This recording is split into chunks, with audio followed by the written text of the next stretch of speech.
And we're live.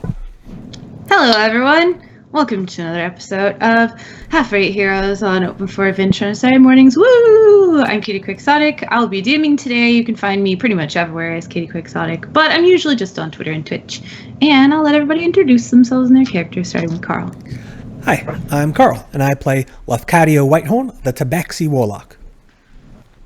Hello, I am Vinny. I play Kale Irvine, the half-elven light cleric of Denier.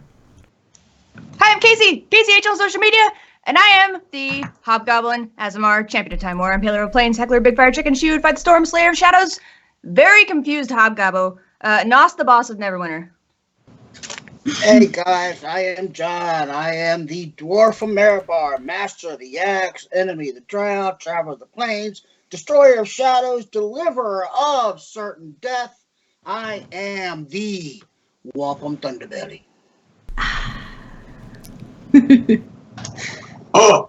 Me, Graham. Me play Shadar Kai, Wizard, Taslin, Evrio. Me happy to be here. On that note. Sorry? No, I love it. It was great. Oh no, our caption fonts, what happened? Mine looks fine. They're all goofy. Oh no, well, it'll just be interesting today then. I think we have a couple of housekeeping things that I'm going to let Carl take care of because I'm probably going to forget them, so. First is an announcement regarding the Open for Adventure channel. This Monday, the 21st? Yes, the 21st. Open for Adventure is celebrating a 1-year anniversary of the Fates Chosen campaign. And to mark that historic occasion, they are giving away one D&D Beyond Legendary Bundle, which is an amazing prize. The game starts at 6:30, and you just have to be in chat to be eligible to win. So it's a great group of folks and a fun campaign to watch. But if you just want to win stuff, that's an opportunity for you. And then our game is not going to be playing for the first 2 weeks in November 2nd and November 9th.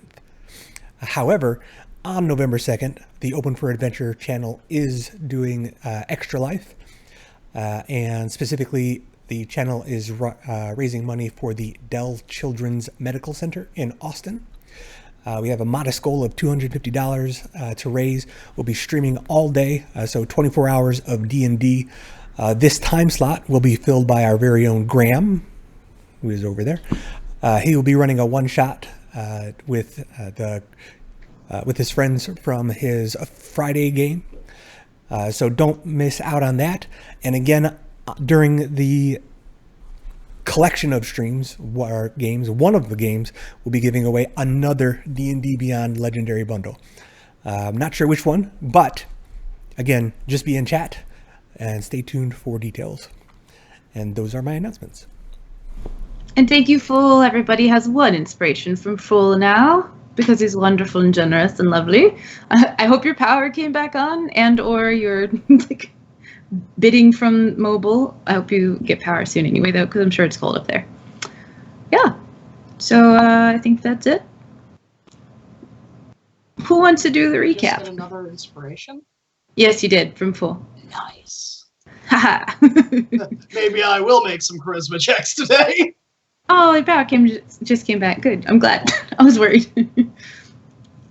Nobody wants to do the recap? I'll do the recap. It's been like 2 weeks, I guess.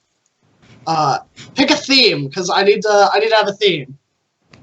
A theme, like a character theme? No, it could be a character theme, or it could be like late night movie intro, or could be radio host, advertisement.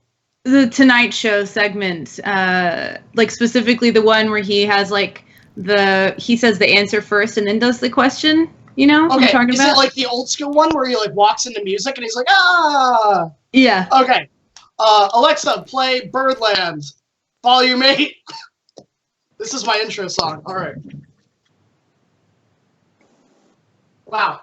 Really? Alexa's updating. Sorry, you guys all waited. It's good. It would have been a Please copyright strike excuse me anyway. for technical difficulties. Well, I am your host, Graham. Welcome to my show of Half-Right Heroes. Last week, we had some awesome contestants. We had Nos, the boss of Neverwinter. We had Wampum Thunderbelly, Lofcadio Whitemane, and Kale, the Herald of Denier, and that other guy, me, most importantly, Taslin. We had received word that Kale's mother was in the Feywild, and that Kale, in a sense of familial duty, wanted to go find her finally after many, many years of putting it off, I think. But don't take it from me. You can take it from Kale himself, who will be with us shortly. So our party gathered in Mirabar, and a young Eladrin, I think she was Eladrin, with a tiefling daughter came up and said that a whole bunch of people were visited by scary dreams and now they were all super sick. And that's pretty suspicious, a little worrisome, but, you know, whatevs. So we ventured into the Feywild, where we were attacked by 4 Eladrin. One was charming, one was scary, one was just mean, and one was just awfully rude. And then I summoned a dragon. That's it. Yeah, that's all I've got. Sorry. Without my intro music, it threw me off. Yeah, it's okay. I understand. Yeah, so currently, I knew I was forgetting something, and it was to open Roll20. Currently, everyone has stepped through a Feywild portal, and we're immediately met by a group of Eladrin who decided they wanted to have a little fun, they said, and kind of made things a little bit interesting on this journey. So we ended off on Taslin's turn. I know you told me afterwards that you had moved yourself, which is obviously fine, and you were going to have like a quippy one-liner to end your turn, if I remember correctly.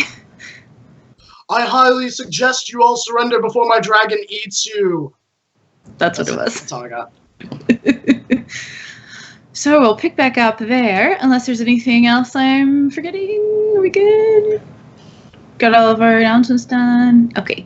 All right, perfect. So, Roll20 is just launching up for me right now. Because I can't always be like 100% prepared. What were you going to say, Casey? Well, I was going to say, just for a rundown of like all the status effects and stuff that's on the screen right now, all of the Eladrin that we're fighting are feared because of the Shadow Dragon illusion, sort of mega illusion. It can do damage, right, Graham? Yeah, high level illusions. In fact, it breathed something on them. Right. And did some damage.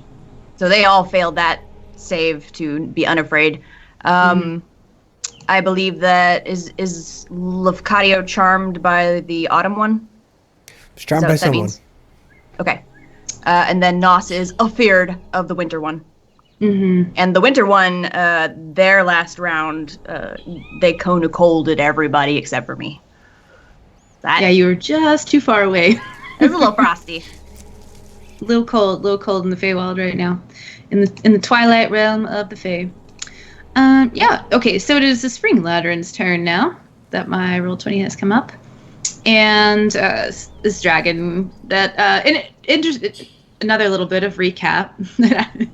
Taslin announced the casting of this spell as if they were summoning a previous nemesis of the entire group, which everyone can feel and react to how they would like.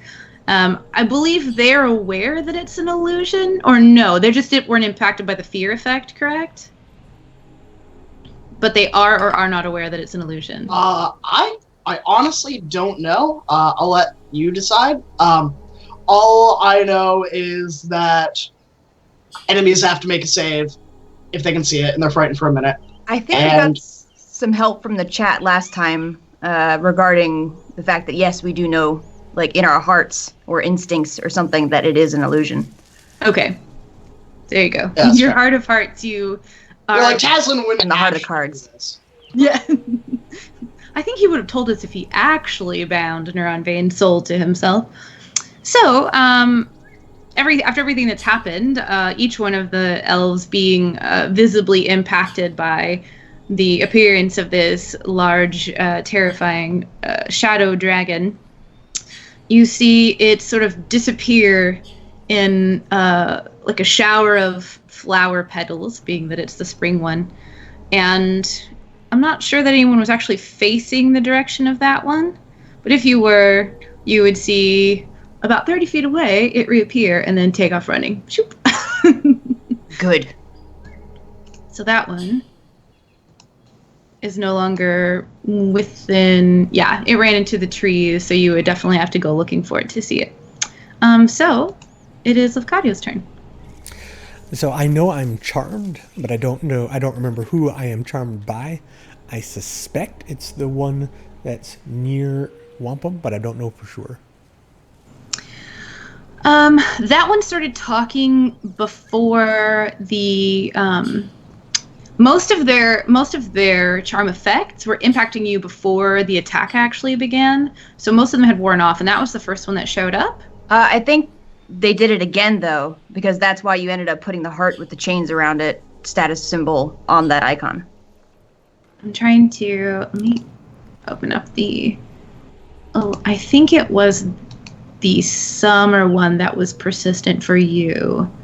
Let's see here.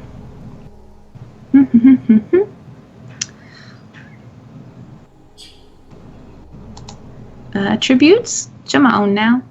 Oh, that's right. I have to open it up in D&D Beyond because there was another thing there. But this charm doesn't... it wasn't a fear effect. It was just... there may be additional impacts to it, but currently the only thing is that you consider the summary one to be somebody you are familiar with and have neutrally positive feelings for, like just general charm at this point. And so that's just the one, or am I bound to all of them like that? No, each individual effect was separate. So you would have had multiple status effects if you had been impacted by multiple characters. Hokey doke. All right, then I will. Let's see.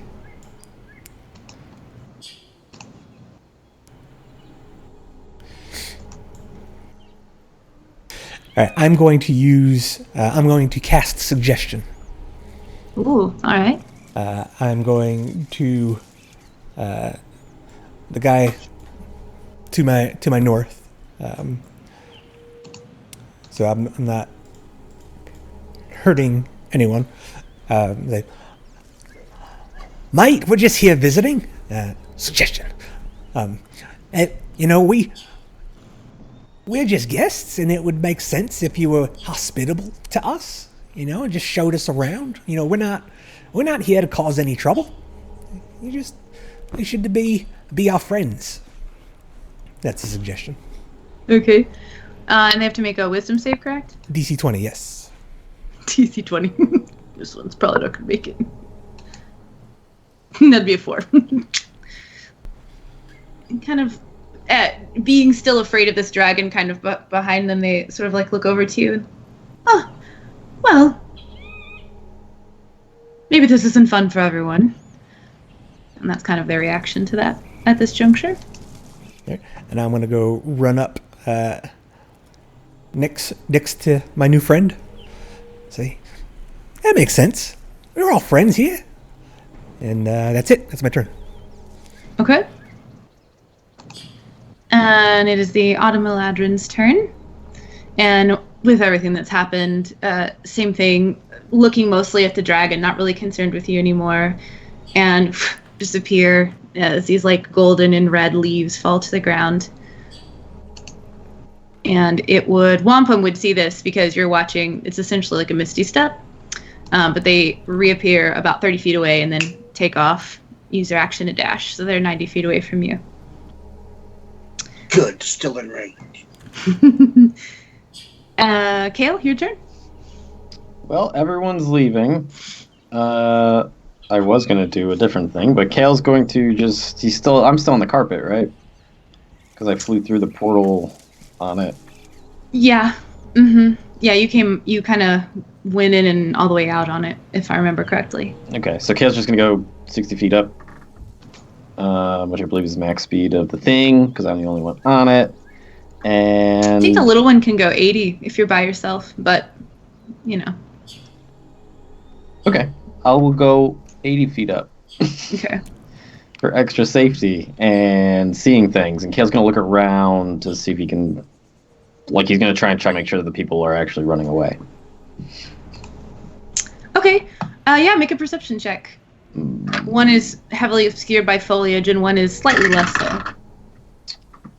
Well, I got a big, huge, big dumb old 18. Okay, like 18's bad. Wisdom-based characters in there. Oh, I rolled under a 20. Yeah. So you're able to go up, and from that vantage point, you're actually able to get a good eye line on the more like green spring themed one, and they're basically just like booking it away. It doesn't look like there's anything specific they're running to. Like, you don't see anything in front of them, like a stronghold or a tree with a door on it or anything like that. It just looks like they're like, nope, I'm out of here.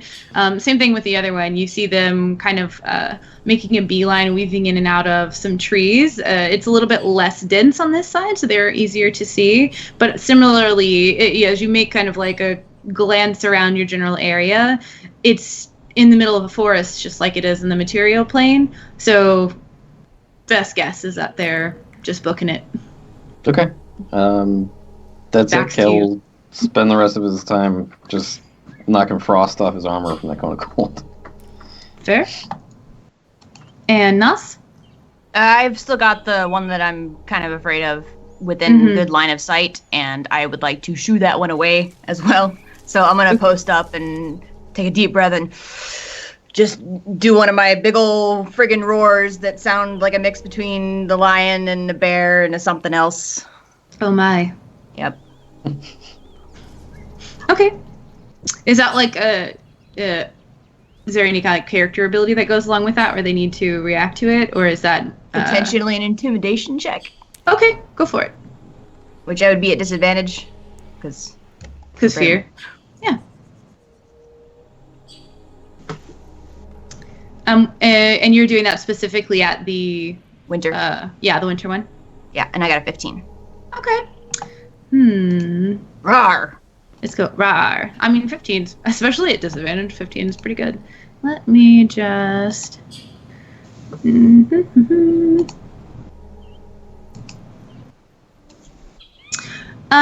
Being that they're already kind of like looking in that general direction with obviously like this kind of like shock and surprise on their face, you see them kind of like take notice of you briefly, and then their attention focuses back to this large roiling shadow dragon as they're kind of like leaning backwards already, looking like they're about to take a step away.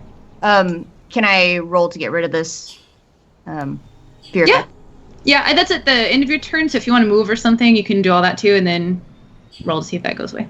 Okay. Yeah, I will casually begin to walk towards the Summer and Lefcadio here. Okay. Just kind of adding insult to injury, turning my back to him. Yeah. All right, go ahead and make the wisdom No, I'm save. still afraid. I'm still definitely afraid. Wisdom saves. Those could be rough. Okay. And now does Wumpum's turn. Wampum will go 25 feet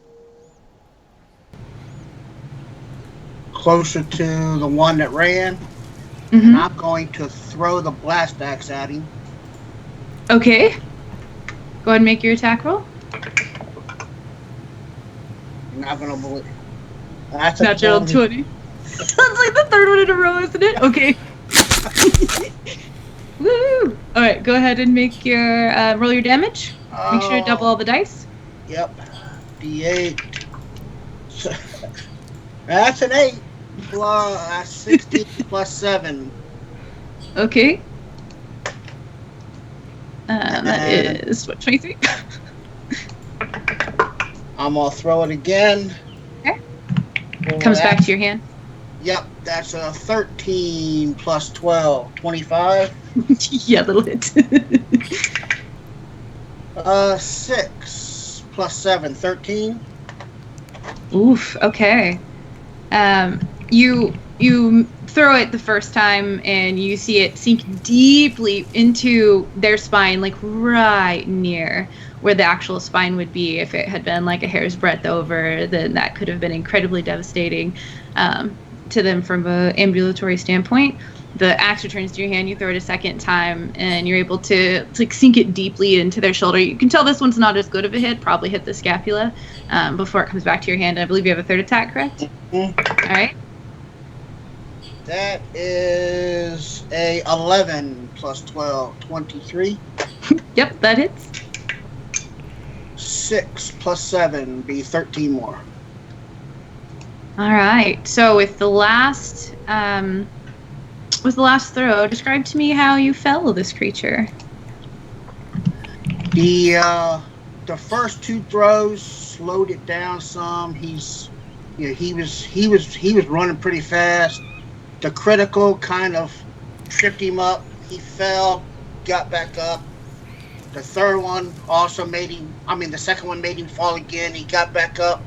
And then finally the last throw sunk into the back of his head as he was standing up and knocked him face first into the dirt. All right. He goes tumbling to the ground, kind of skids a little bit. And you know that there's going to be like the dirt track on its face as it goes tumbling to the ground. And I catch the axe as it comes back. I'm gonna spit in this direction and then turn around and walk back to everybody. Okay. And it is now the Winter's turn. And similar to the other two, well, one of them did make it, but kind of its form shifts and disappears, and there is this like falling of snowflakes as it 30 feet away reappears, which I think Kale might be the only one who can see, as the trees are pretty thick over here. Maybe Taslin if you're paying a lot of attention. And similarly books it.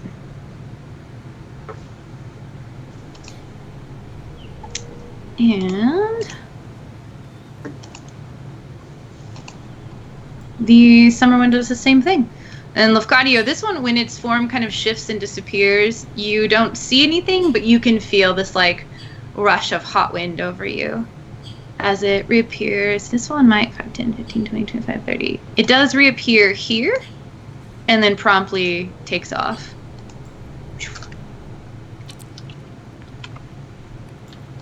And it's Taslin's turn. All right, Taslin will move 30 feet to the left, to the west. And then as a bonus action, should I do I'll do my bonus action first, because yeah, sure. Why not? From here, can I see the one that scampered off and dashed this direction?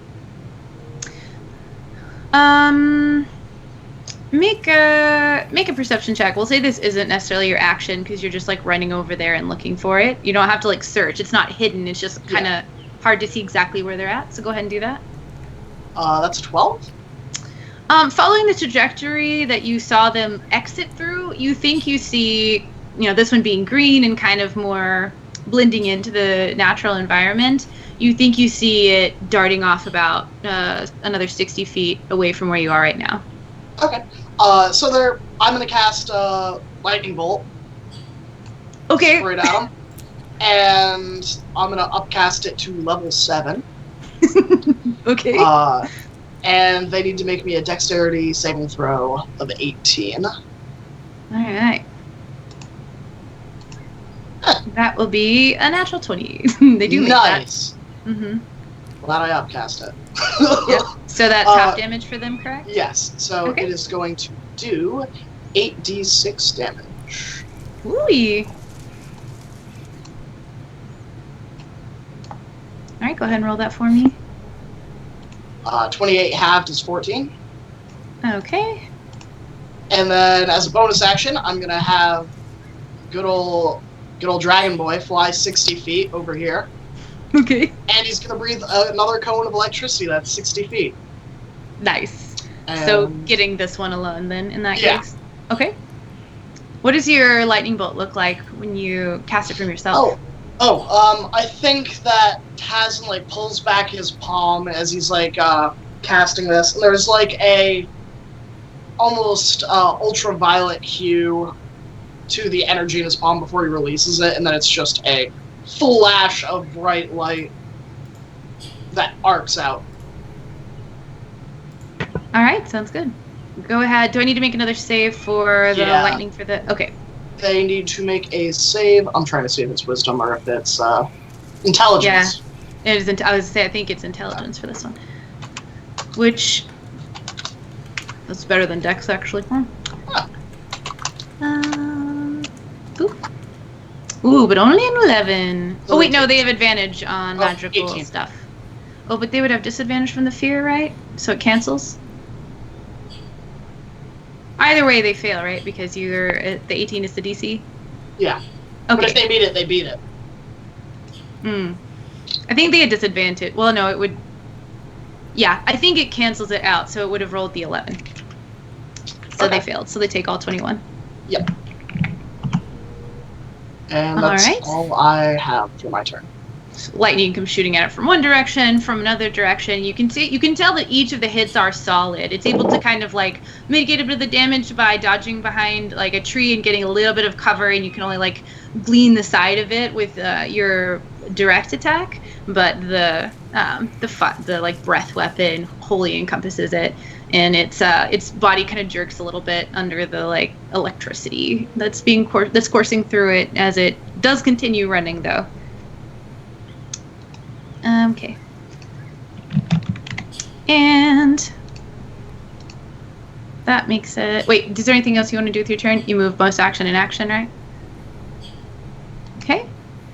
So that one, after being electrocuted a bunch, is going to Misty Step 30 feet away and dash. So it is now an additional 90 feet. So it is 150 feet away from you, and it is 90 feet away from your illusory dragon. And Lafcadio. I'll use my feline agility to double my speed from 40 to 80, and I'll book straight up to see if I can catch up with the fella who ran away. Okay. And am I able to? You are right next to them, so you're about 10 feet away from them if you go up to 40 and then double it to 80, right? Mm-hmm. Okay, so I mean you're fairly close. I said, mate, we're friends now. There's no need to run. Just stick around. You know, well, I'll protect you from the dragon. He's good mates with me, so you really got nothing to worry about. Just stick with me, and we'll call it even. You know, no harm, no foul. Make your wisdom save from the last end of your turn to see if you end the charm effect. Sorry.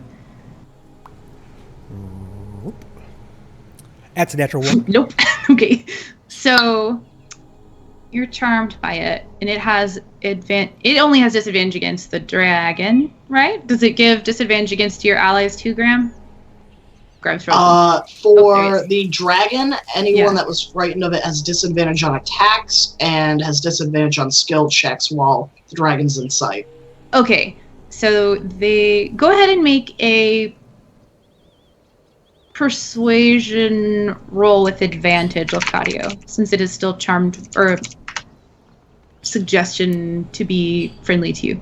18. 18. Did you roll for the Eladrin when they ended their turns with that ones that are running away? Oh, I didn't. That's right. I wasn't sure if they got another one. Thank you for that. It's an intelligence save, right?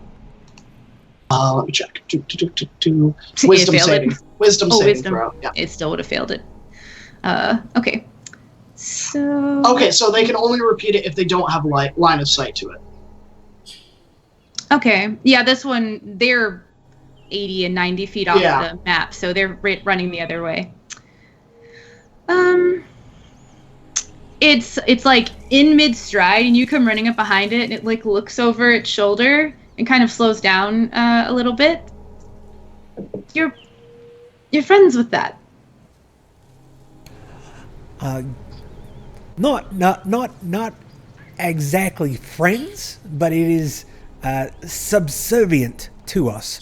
We just called them out because we were afraid that you guys were gonna attack us, or that you guys had in fact attacked us. So we just brought out the big guns, as we didn't want to hurt you. We just wanted to frighten you a bit. Just to let you know that, we are very powerful individuals, which is why it makes sense for you to be friends with us, rather than enemies. Why fight? You see it, consider this. It's not their turn, so they can't further react to you, but you feel like between your suggestion and your flowery words, your honeyed words, that they're at least contemplating it, and their stride's kind of broken, since they're still kind of moving as you're yelling this as you're running behind them, basically. Or not yelling, but speaking at whatever tone you would like to, for them to be able to hear you. Okay, anything else you'd like to do with your turn? That's it. That's it? Okay. The autumn one is no longer with us. It is lying on the ground. So, Kale, 80 feet in the air. Kale's gonna fly as fast as he can towards this guy, screaming, "Kill them all! Kill everybody in this foot!" No, so he's gonna fly over here a little bit because that guy's dead. Okay, blah blah blah. He'll fly over there, staying 80 feet in the air, and just shout, mostly to Lefcadio, "Don't split up. They're clearly not a threat. Just let them go if they're gonna go." And I'm not gonna do anything with my action. Okay. So you're ending your turn? Yeah, I'm done. Okay. Nas? I was going to be in the exact same mind as Kale there, and Tazlin and Wamp would be like, What the hell are you guys doing? Regroup. Don't get lost in the Feywild. Oh, yeah. Okay. I'm standing 15 feet away from you. Don't go any further. Okay. You stay right where you are, sir. I will teleport to you, I swear to my god.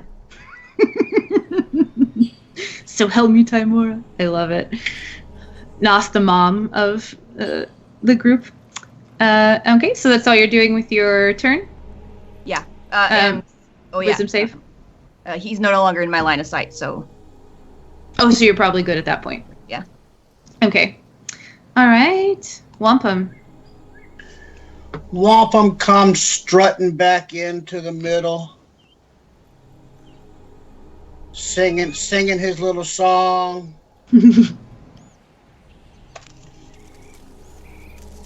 And then he just smiles at Nos and just keeps singing.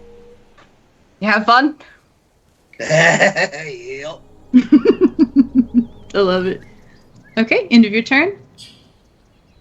Question mark? Okay. Just making sure. I don't want to just skip on ahead. Take your turn away from you. The winter one continues to book it away, if anyone's watching. And that one actually, it takes off running, and then it stops, and it makes a few hand gestures, and its form shimmers and disappears again. And you're not able to see it. The summer one. This one, it's still looking over its shoulder at you, Lefcadio, as it was running away, and it kind of stops for just a moment and looks at you over your shoulder, or I guess above at Kale in the air, and off in the distance at this huge dragon.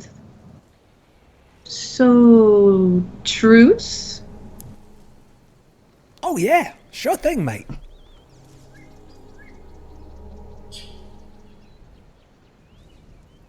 Do I have your word?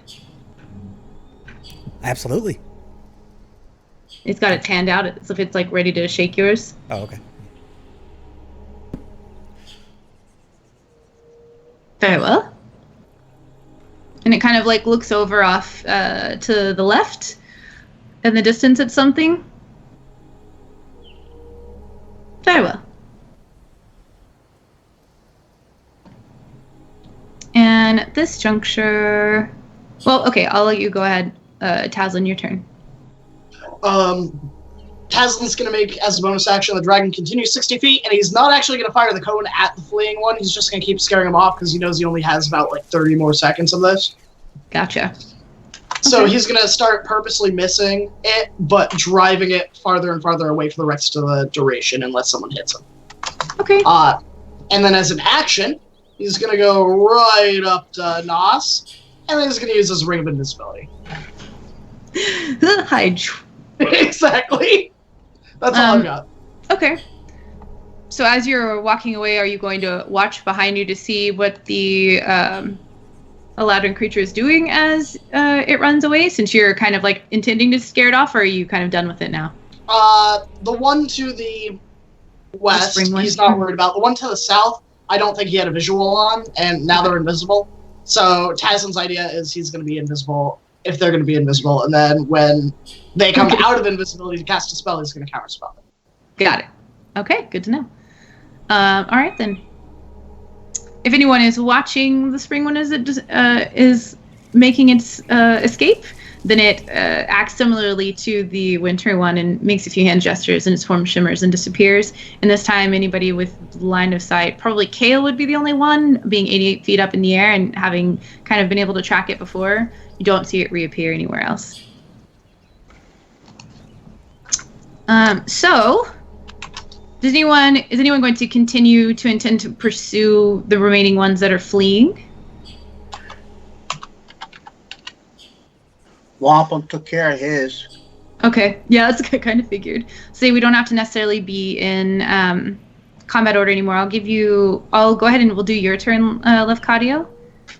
And then I want you all to make a perception check after Lefcadio's turn. Well, I'll just be chatting with this fella. Okay. Or lady, I don't know. Yeah, kind of, them. Them. Not exactly distinct in their appearance. So yeah, this is I think our third time here in the Feywild. It's it's a lovely place. I quite like it. Are you originally from here?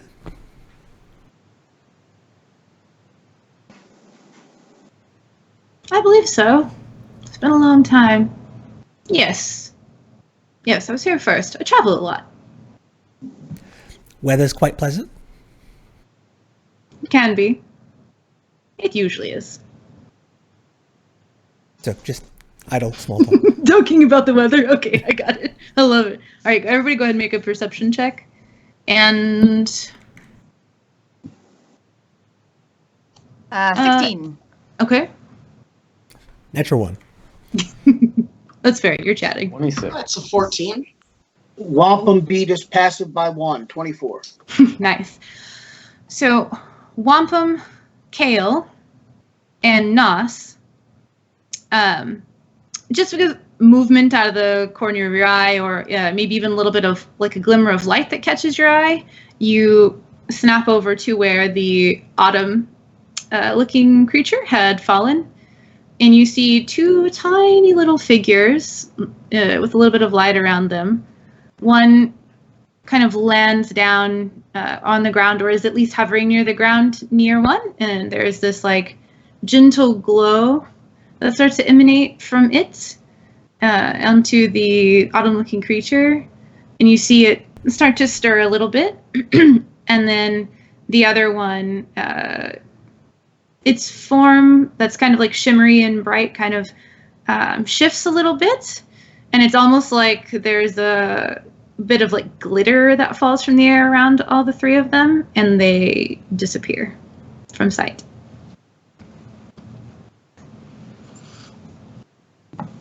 And at this point, I think we can consider ourselves out of combat, unless anyone wants to intend to pursue the winter or spring, or continue attacking the summer one that Lefcadio has called. No? Okay. We can consider ourselves out of combat for the purposes of this then, and you're free to act as you will. Okay. What was that all about? Are you addressing the summer one? No, Or just a new one? Okay. I'm just saying it out loud. I reckon they're just coming back to claim their own. No biggie. Look, we gotta kind of be careful a little bit more than usual. We didn't come here to make enemies. If anything, And I mean, we absolutely can't trust any of them. That was the debuff I have, right? Is that everyone here is dangerous? You guys have been before, correct? Right, but we failed our wisdom save when we entered the Feywild, Nos and I. You. That wasn't for that, though. Oh. Mm-mm. Never mind then. I suppose we can trust them. You make a wisdom. I thought you make the wisdom save when you leave the Feywild. I thought we Yeah. made one when we entered, and you can suffer a potential debuff, and then or a flaw, and then you make one to remember The when you fail. Shadowfell that you're thinking of. Oh, Yeah. It's a very chaotic place. Who's to say the rules the first time are going to be the rules the third time or the fourth time? We've traveled planes too much. Especially when you have a new DM who didn't know that. Also, I think you are thinking of the Shadowfell, because when you enter the Shadowfell, you could go mad literally upon entering, and there are debuffs to that. But with the Feywild, I think in general, it's when you leave, you could forget everything that happened. Okay. It's the general effect for the Feywild. There are, of course, other things that go on in the Feywild too, but that's the entrance exit thing usually, unless there's something else going on. Yeah, all the wisdom saves you made when you showed up were because these creatures were walking towards the center, and they all have this enigmatic presence. Fair. I would like to grab my sending stone and be like, Blue Eagle, what's your status? All good. Okay, we're clear. That use of the sending stone. That's a once per day sending stone, right? Mm-hmm. I love it. Okay. So I'll be yeah, go I'll be ahead. leading the Sun Elf back down to the party. It's like, oh, you're gonna love my mates. They're a riot. They're smart, funny, impressive. Total package. Each and every one of them. Yeah, we're gonna be the best of friends. I know it. Some of them are elves, so I'm sure you'll quite like that. you do I'm tend to sorry. be more interesting. I didn't catch your name. What was your name, mate? You can call me Gust. Right, Gust? My name's Lofcadio Whitehorn, and these are my friends. Friends, this is Gust. Oh, it's very nice to meet you all. And what are all of your names? Nos, champion of Timora. My name is of no concern to you. Bust. And I say bust because if you think of betraying us or attacking us again, my dwarf friend is going to bust your head in. Oh, thought you said your friends were nice. I am. On the balance. Kale takes a second to respond because he's busy doing stuff to himself with his hands. Phrasing. Casting Death Ward on himself. Okay. Good to know. Good to know. But then he introduces himself. He says, hello, I'm known around these parts as the Scribe. Is that the name you used the last time you were here? Out of character question? Sure. I'm going to say yes. I definitely used something other than my real name. Okay.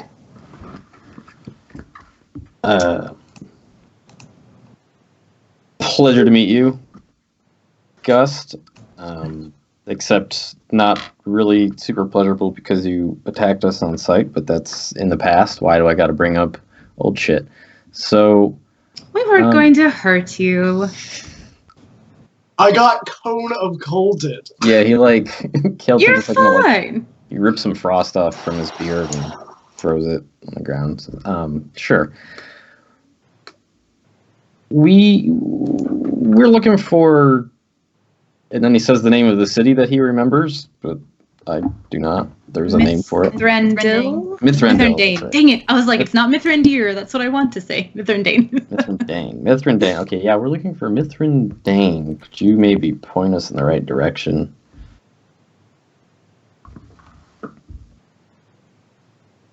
They gesture vaguely south. Great. Second question. Where did your compatriots go? Wherever they would like, really. Fair enough. I'm not are you trying to be guys- obtuse. So... Sure. Sure you're not. Were you all watching over this portal, or did you just happen to be here when we arrived? We like to keep an eye on it. Sometimes creatures from your realm cross over and they're not prepared, and we scare them back to where they've come from so that they're not taken by this place. Mm. It's really a service, honestly. You should be thanking us. Sure. They make a great point. Slide. Yep, I was scared. I'm Great. sure you were. Wonderful. Well, I'm done with you. We will Gus. just... Gus, do you want to come with us to Mithrendain place? Not particularly. All right. I thought we were friends and getting on and all that, but all right. Well, if I go, who's going to scare away the other would-be travelers that will be consumed by, well... Yes? What? And they like, look over at Nas, who's like, Yes, hi. I have a question. What would one need to do if they were a primer to get an audience with a queen? well, it depends on which one you'd like to speak to. Which one is the nicer one?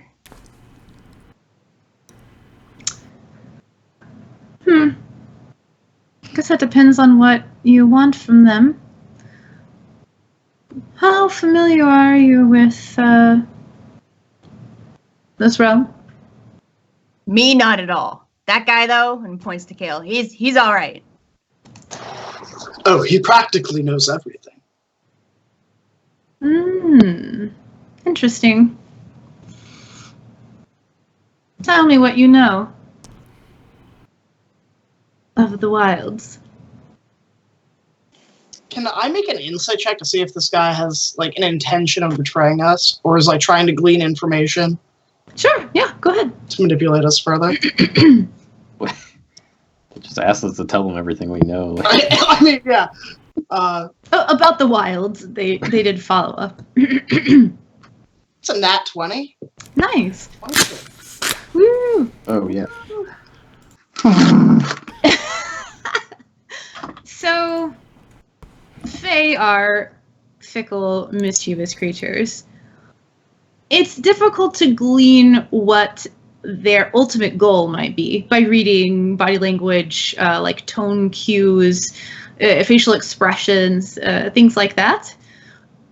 It doesn't look like a cat toying with its meal, which is what you can usually expect from most Fae creatures that are confident enough in themselves to toy with creatures. There's a bit of genuine interest, and there is the sort of like relaxed body posture that they're using, although still kind of like their vibrant selves. It seems like there is some sort of perhaps genuine intent for something. They don't look like they're like sneaking to cast a spell or pull a dagger or anything like that.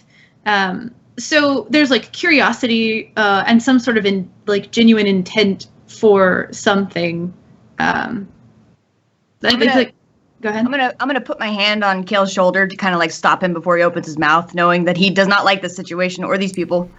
I'm just gonna say maybe it would help if you knew what we were after, because I'm pretty sure you're gonna be on our side when I tell you the shadow of Shar is slowly infecting the multiverse, and we're trying to, if not stop it, delay it. And we are here as an additional thing, and we need someone's help to potentially close the gap of time that it would take for us to accomplish what we came here to do. So it's not so much altering anything here, but altering, what is it, like the time it would take to do what we did here in the material plane. We're looking to correlate the value of time we spent here with the time in the material plane. To save the universe. How very wonderfully dramatic. Thank you. Well, if you're concerned with the passage of time, which can be fickle, I'd say you should seek out the Rose Court, which is conveniently roughly nearby where you intended on going in the first place.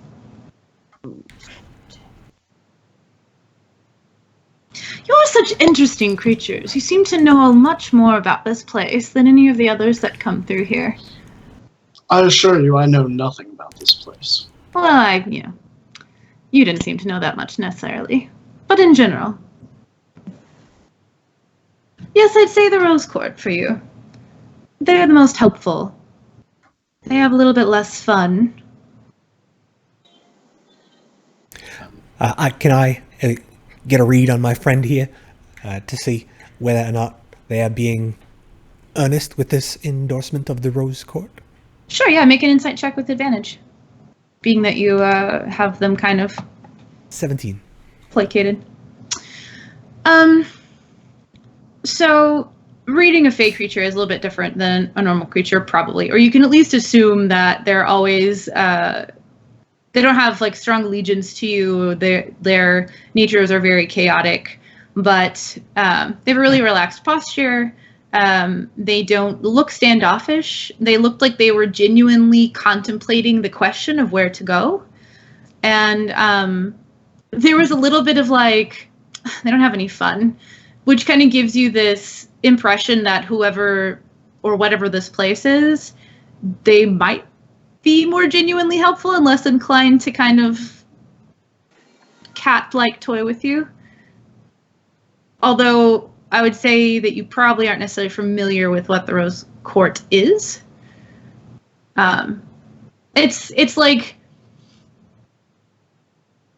hard to say, but they seem like they're probably being helpful. Well, thanks a lot for that, Gust. When we get there, can we tell them that you sent us? If you'd like. Would that be a good thing or a bad thing? I don't think they'd care very much at all, actually.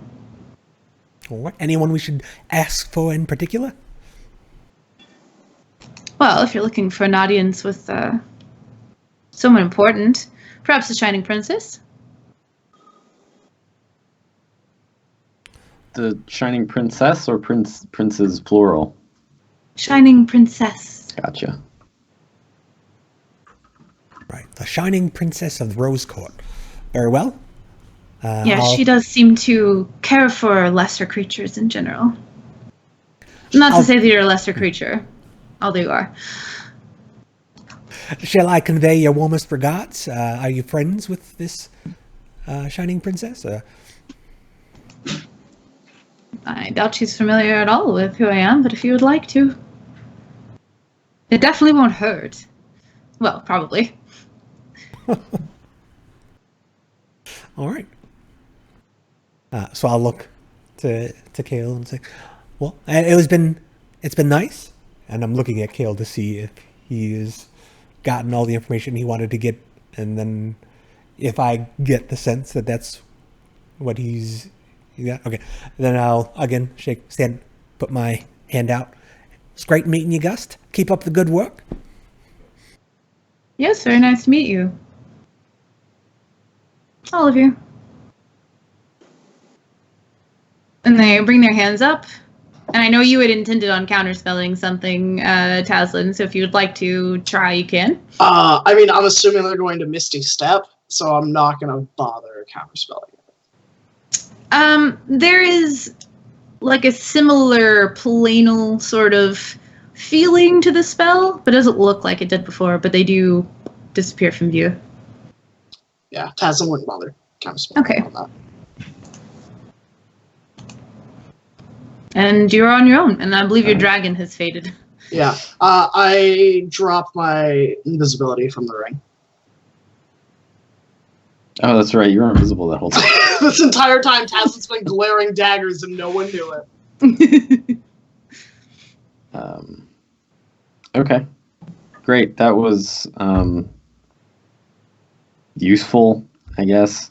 Remember what I told you guys before? Remember the first time we came here, I told you guys dealing with the Fae is really difficult because You don't they're make not, deals and don't tell them your names, correct? Yeah. And I remember not thanking them either. I made a point not to thank him. good. But I'm Very fairly good. certain at least two of us did give him our actual names. Yeah, so stop doing that. How about we all go by a nickname?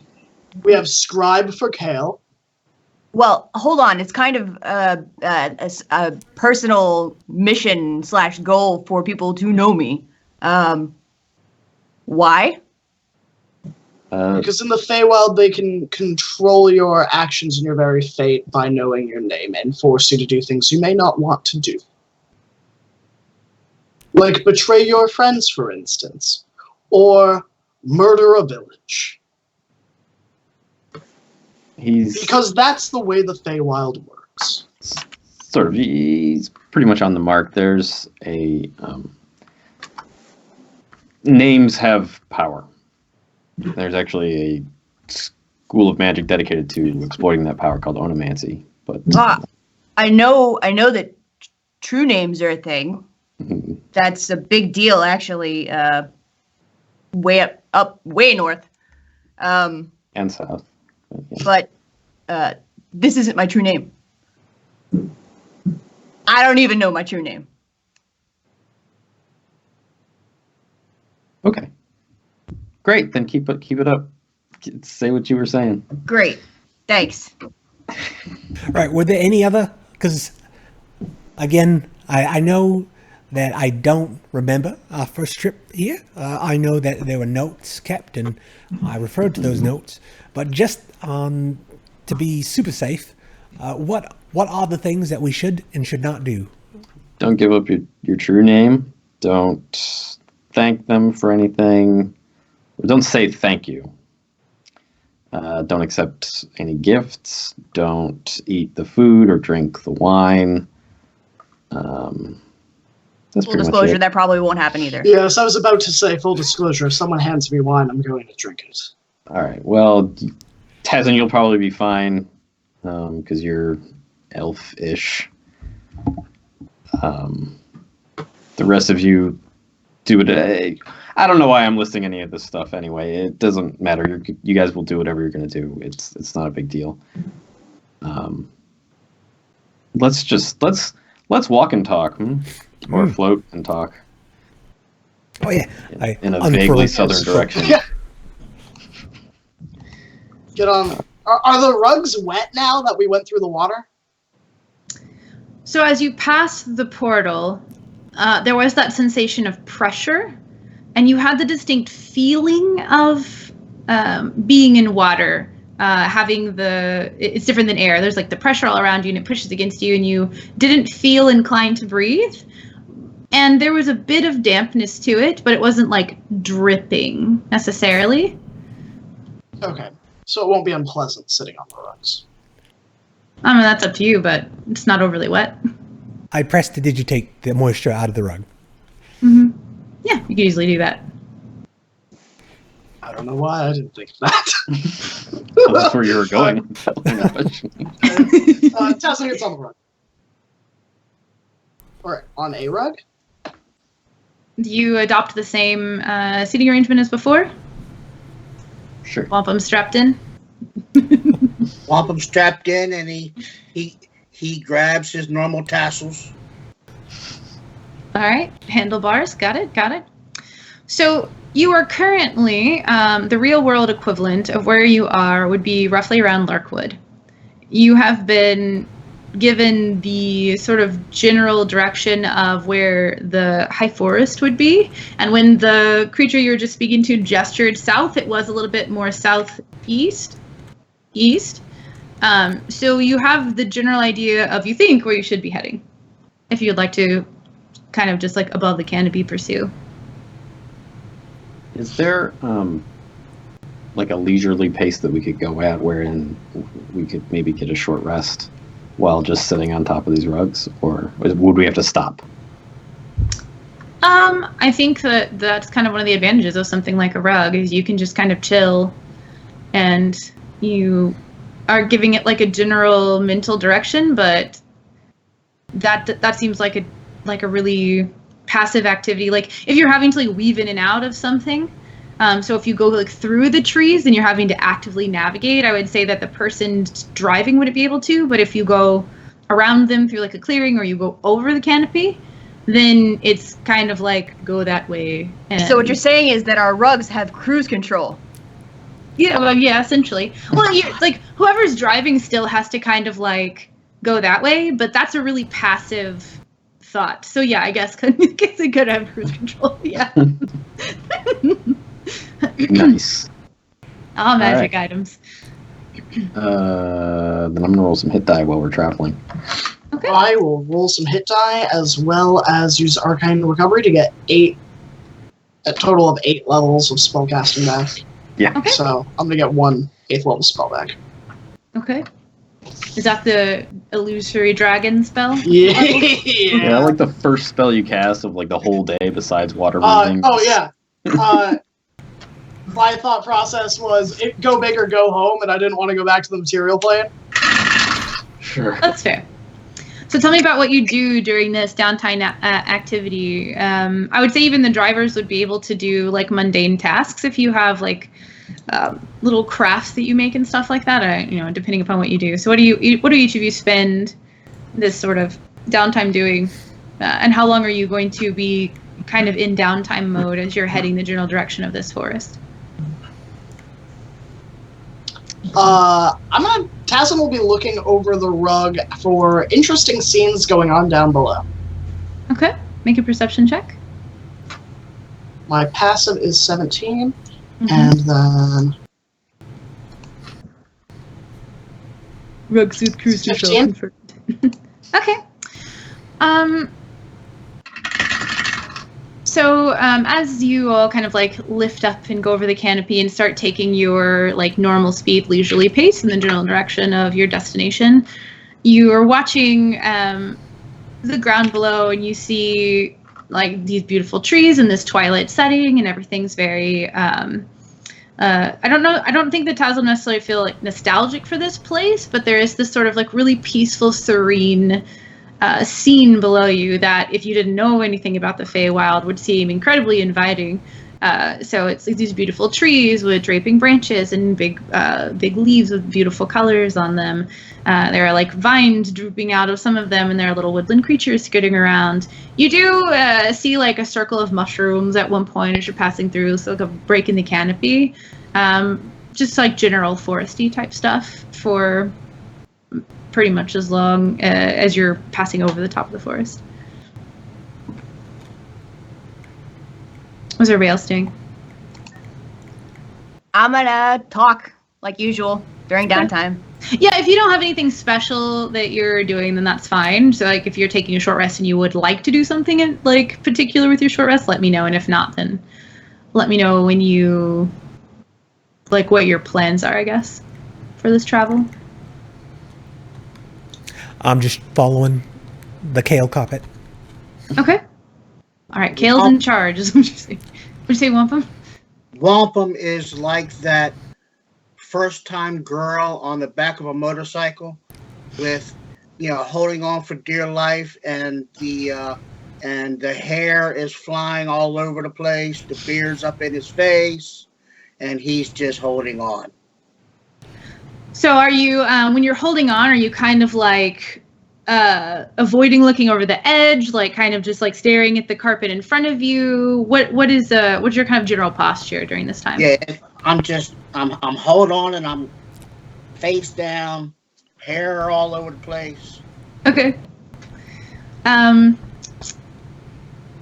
So you're very naturally perceptive, and for the most part, you're not actually like really super paying attention to what's going on around you because of the this type of experience is very uncomfortable for you. But you do notice, sort of like towards the edge of the forest, there's this long swath of mist that it almost like kind of like swells up and curls into these like pretty little curly figures and then settles back down again, and it stretches for hundreds and hundreds of feet. And that's just something you notice as you're all traveling. Oh, Wampum, did you notice those mushrooms? Huh? There were mushrooms in a circle. I thought that might calm you down because you're so low to the ground. Shut up, Dad. Oh, I'll try not to rock the rug too much. I'll throw this bitch. It's okay. If you start falling, I'll try and catch you. I hope you do, so I will land on you. Oh, well, that's what a ring of feather falls for, my friend. Shut up, Dad. All right. Well, enjoy the rest of your short rest, Wampum. enjoy the rest of your short rest. Yeah. How far apart are the carpets? Obviously, yours travels faster, Kale and Nuss. So if you were all going at like the general leisurely pace, you would be at least 10 feet ahead, unless you were slowing yourself. Excuse me. Unless you were slowing yourself to keep pace with them. I would probably try to stay about 30 feet away. Because if he stops suddenly, I don't want to get a responsible following distance. Okay, that's fair. You wouldn't have enough time to tap the brakes. Yep. Understandable.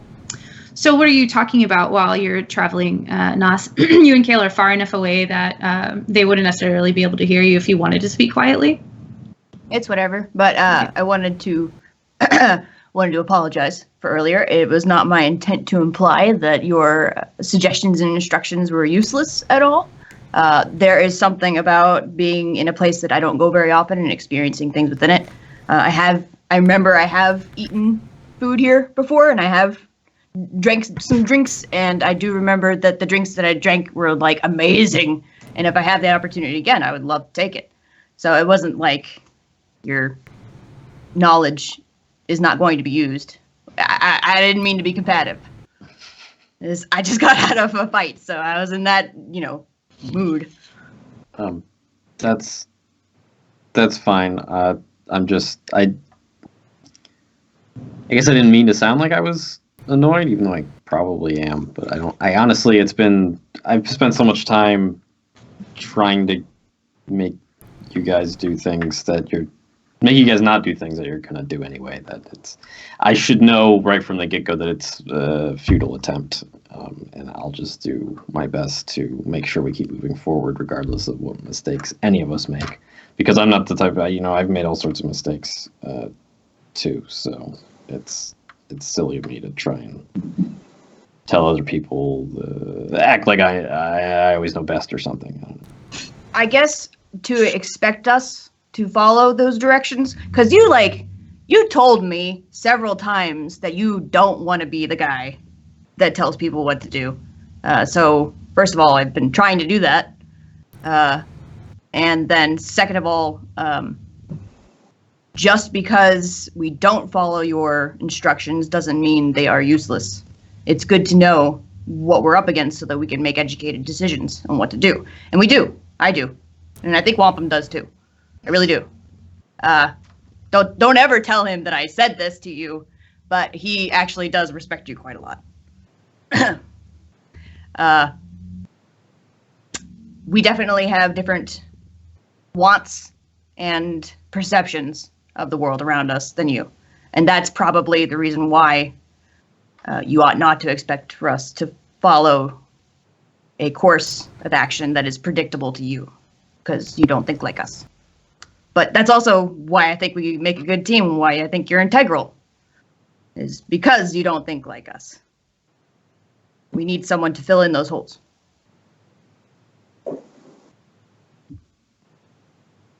Sure. Thank you. You're welcome. It makes me feel better. Really? Is that sarcasm? I No, can't tell no, with you. Just it's not. Okay. It-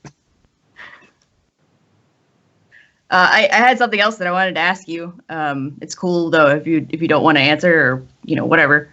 I've been wondering. I keep getting interrupted by various things, elves and tiefling children and Jar. I never knew my mom. She died when I was tiny, and I don't remember anything about her other than she had an important position within the banner. I want to understand why we're doing this now and why it's necessary to move forward for you, because I don't. Yeah, I don't want to answer that question right now. Okay, that's fair. It's very personal. It is. Not upset with you for asking or anything. I just don't want to talk about that. I understand that. Yeah. Okay.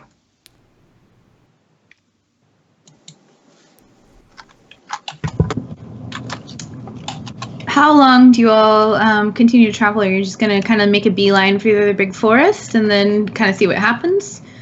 Are you going to stop and rest at any point? I know that you feel like time is of the essence, so just kind of tell me what your plans are. Keep going until we have to take a long rest type mechanical nonsense. I'll call out from the rear carpet.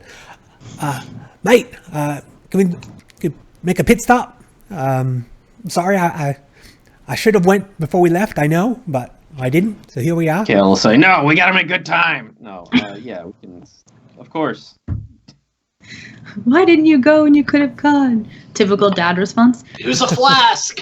Where are you when you're asking to make this stop? It would have taken from the kind of center of the forest where you were going at your speed. It would have taken an hour or so to make it to the edge. You're making good time because you're on top of everything, but you're going at a leisurely pace. So Yeah, I'm asking Levcadio. Yeah. Where did you ask to stop? Were you still inside the forest? Were you beyond the border? We've been traveling for at least an hour, and I know that I need a tree. I presume other people need trees, so I'm aiming for a tree-like concentrated area, forests, for sure. Okay. Yeah. So as you're bordering the edge of the forest, since you're particularly looking for a place to stop, you do see this kind of swelling and falling mist at the edge of the forest. It's curling up in pretty little swirls and stuff like that, almost kind of like a cloud. It's probably 30 or 40 feet, basically bordering the edge of the forest, for a good couple of 100 feet stretch as you kind of look from side to side.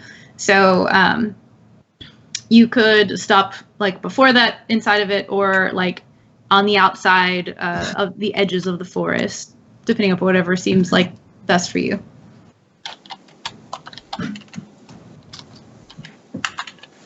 Is he all right?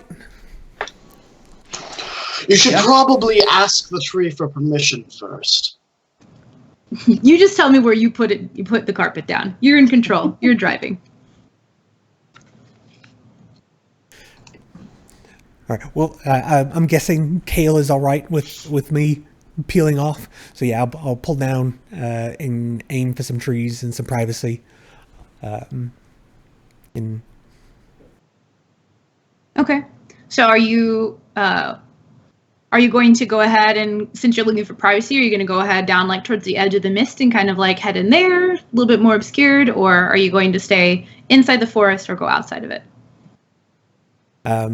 I think the mist offers even more privacy, so that seems like a good idea to me. Don't no. Hey, don't do that. You see Levcadio's carpet start to go down, kind of on the edge of that, on the inside of the forest. Yeah, don't stay out of the mist. Stay where we can see you, kind of. Well, that's weird. Just stick your your tail out the side, maybe, just so we could just see that. All right, I don't go in the mist. Why don't you go ahead and make a wisdom saving throw, everybody, on Lafcadio's carpet. Okie dokie. Ooh, natural 20. Nice. Woo! 22. 22. And Wampa? I'm sorry, what are we rolling? A wisdom saving save. Team +4, 22. 22. So as Lafcadio starts to kind of descend, thinking like, this looks like a really good opportunity to have a little bit of privacy, this sort of really joyful, almost like euphoric sense starts to wash over you, and the colors around you look really vivid and beautiful, and you can see the contrast more clearly than you could before, and you realize that you have this golden opportunity to spend time in this sort of magical land of enchantment. And then something in the back of your mind says, that's probably not a great idea. Something about this feels weird. Why Technicolor? No. And you're able to kind of like push through this almost like feeling of like a blanket of happiness being wrapped around you, as Lafcadio is able to kind of steer the carpet back up and away. And you, Kale and Nas, you can like visibly see as they go down, their expressions start to change, and this like bright, shiny-eyed sort of like smiles kind of wash over all of their faces, and then this like shaking off as they fly back up. I start to get up like I'm about to go teleport and whoop some ass, but I was like, okay, all right, they're good. So I pull back up after that near fatal air and say, all right, we'll add to the list of rules. Avoid mist. I think that's a smart idea. Now I look for mist-adjacent trees. Yeah. Towards on the other side of it, the edge of the forest, it does sort of like end, and then there's like the thinning of the canopy kind of space beyond that. So you would be able to find little copses that offer like a modicum of privacy, especially like with the sort of like taller grass around some of them and things like that, that are not misted, like they're adjacent but not very close easily. Are you intending on resting here for a while, or is it more just like a pit stop? Real quick. Okay. All right. If anyone has anything special they want to do, let me know, and otherwise you'll just continue on your way. That felt great. Let's go. I want to stare into the misty abyss. Okay. I just want to see like where there's some sort of check I can make to see like what the deal is with that mist. I don't know. Like, is it naturally occurring? Is anything really naturally Can we occurring? still hear the occurring? music? Feywild means something else. Can you still hear what? Can we still hear the music from where we are? Like, I know that you said that like there was like a enchanting kind of. There was a feeling of this okay. being like an enchanting, magical place that you felt tied to, and it was like home, but also an adventure, and you really wanted to stay for just a split second, but there wasn't necessarily like an auditory component to that. I don't know why I felt like to do this. It was not an auditory component. I speak with my hands. Can you tell? How close to the edge of the borders of this would you like to get to take a closer look at it? You were able to tell that the mist kind of stayed below the like upper branch line of the trees, and they even approaching the top of the canopy were impacted by it seemingly. So probably at least a 5-foot distance berth to for sure not be impacted, but you don't know how far away it might reach. Let's say 35 feet. Okay.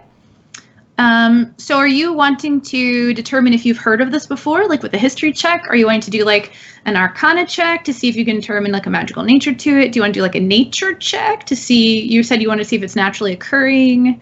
What information are you trying to glean specifically? And then I'll tell you which roll to make. Let's see. All of those things that you named all have the same modifiers, so let's try and justify something else.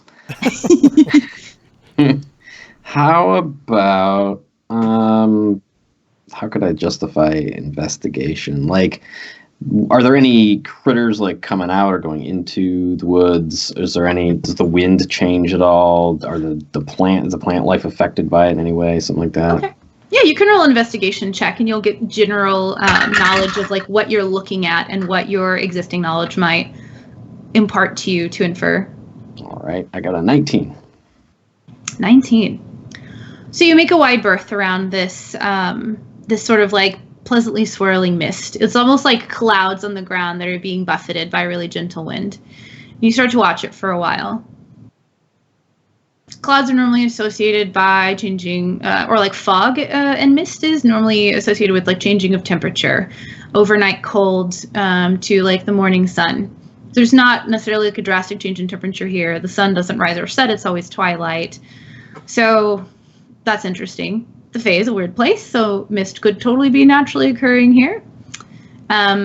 You do see like skittering of small creatures that are like reminiscent of things you see in the material plane. Like that's probably a squirrel, but it's a little bit bigger and bushier, and its eyes are blue and kind of human-like and a little creepy. Things like that. And you, as you're kind of like staring intently into it, you hear, "Hello."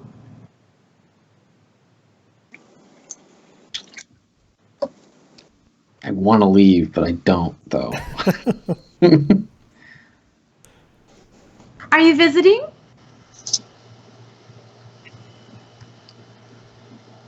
Can I leave. Can I I'm leaving. send Kale? What do you see over No, there? you already used your sending stone today. I didn't use my sending stone. I have it marked off. You must have used What? it for something stupid and forgot. Did I? Check. It's very likely. Go.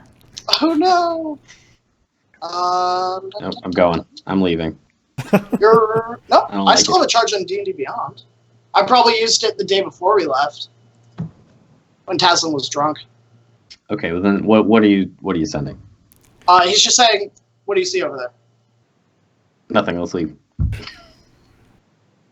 And do you start to like turn your back on it and walk away? Yeah, no, I'm leaving. I'm out. Okay. Nope, nope, nope, nope, nope. Nope, nope, nope, it out. All right, that's her. You walk away. It didn't seem like it was naturally occurring as a force of nature as you understand it from the material plane. Whether or not this is naturally occurring to the Feywild, difficult to say. Mhm. Because you're just looking at it as it is. Okay. Well, Kill's going to assume it's not natural at all because there was a voice in it. Well, it could have been a creature of the forest. Yeah. Anyway, hey, Lefcadio, are you done yet? How bad did you have to go, man? Let's. I really had to go, but now I'm good. Let's get back on the road. I mean, All right. yeah. Matter of speaking. There is air traffic, that's a thing now that you have carpets. Okay, so the distance it would take to travel to what you remember being the high forest, going on a leisurely pace, 1, 2, 3, 4, 6, would take probably half a day.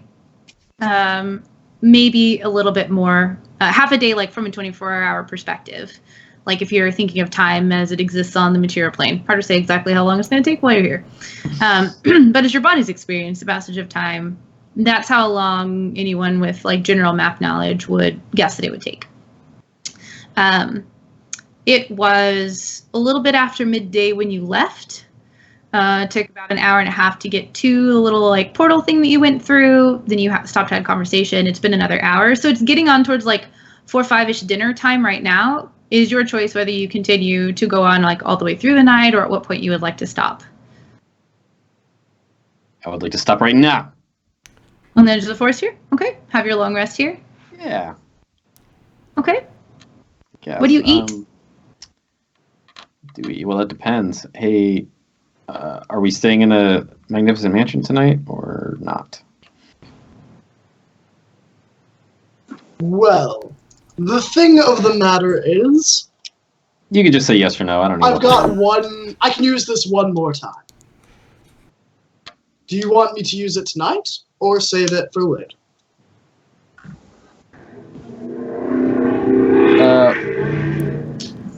But also retroactively, I also don't have that spell today. Okay, well then we're not.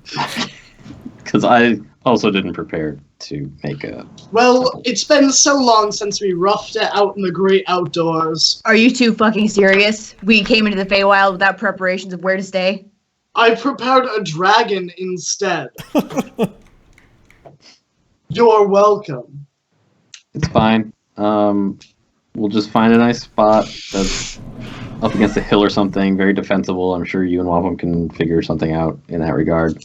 You seem like the type of people that would know a good spot that's defensible. When you see Yeah. Can do, but if I wake up without my brains, can you fix it? Well, we're not in the Underdark, so that shouldn't be a huge problem. And I mean, really, the greatest risk is that whoever we have on watch gets charmed.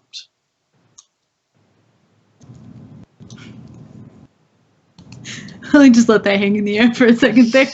I'm sure nothing bad will happen and we'll be fine. I'm being sarcastic. I just wanted to specify. Yeah, we'll Golden be Goddess, fine. What if we put up a sign that says, "Nobody here, please don't bother us"? Nobody home around the campfire. Sure. What prayer are you uttering to Timora right now? No? I'm apologizing for the lack of forethought on my party's behalf. Please protect us this night. I know that it is a little bit of a stretch for you to touch the Feywild, but we could probably use it. I really don't see this night coming and going without some kind of altercation. Thank you.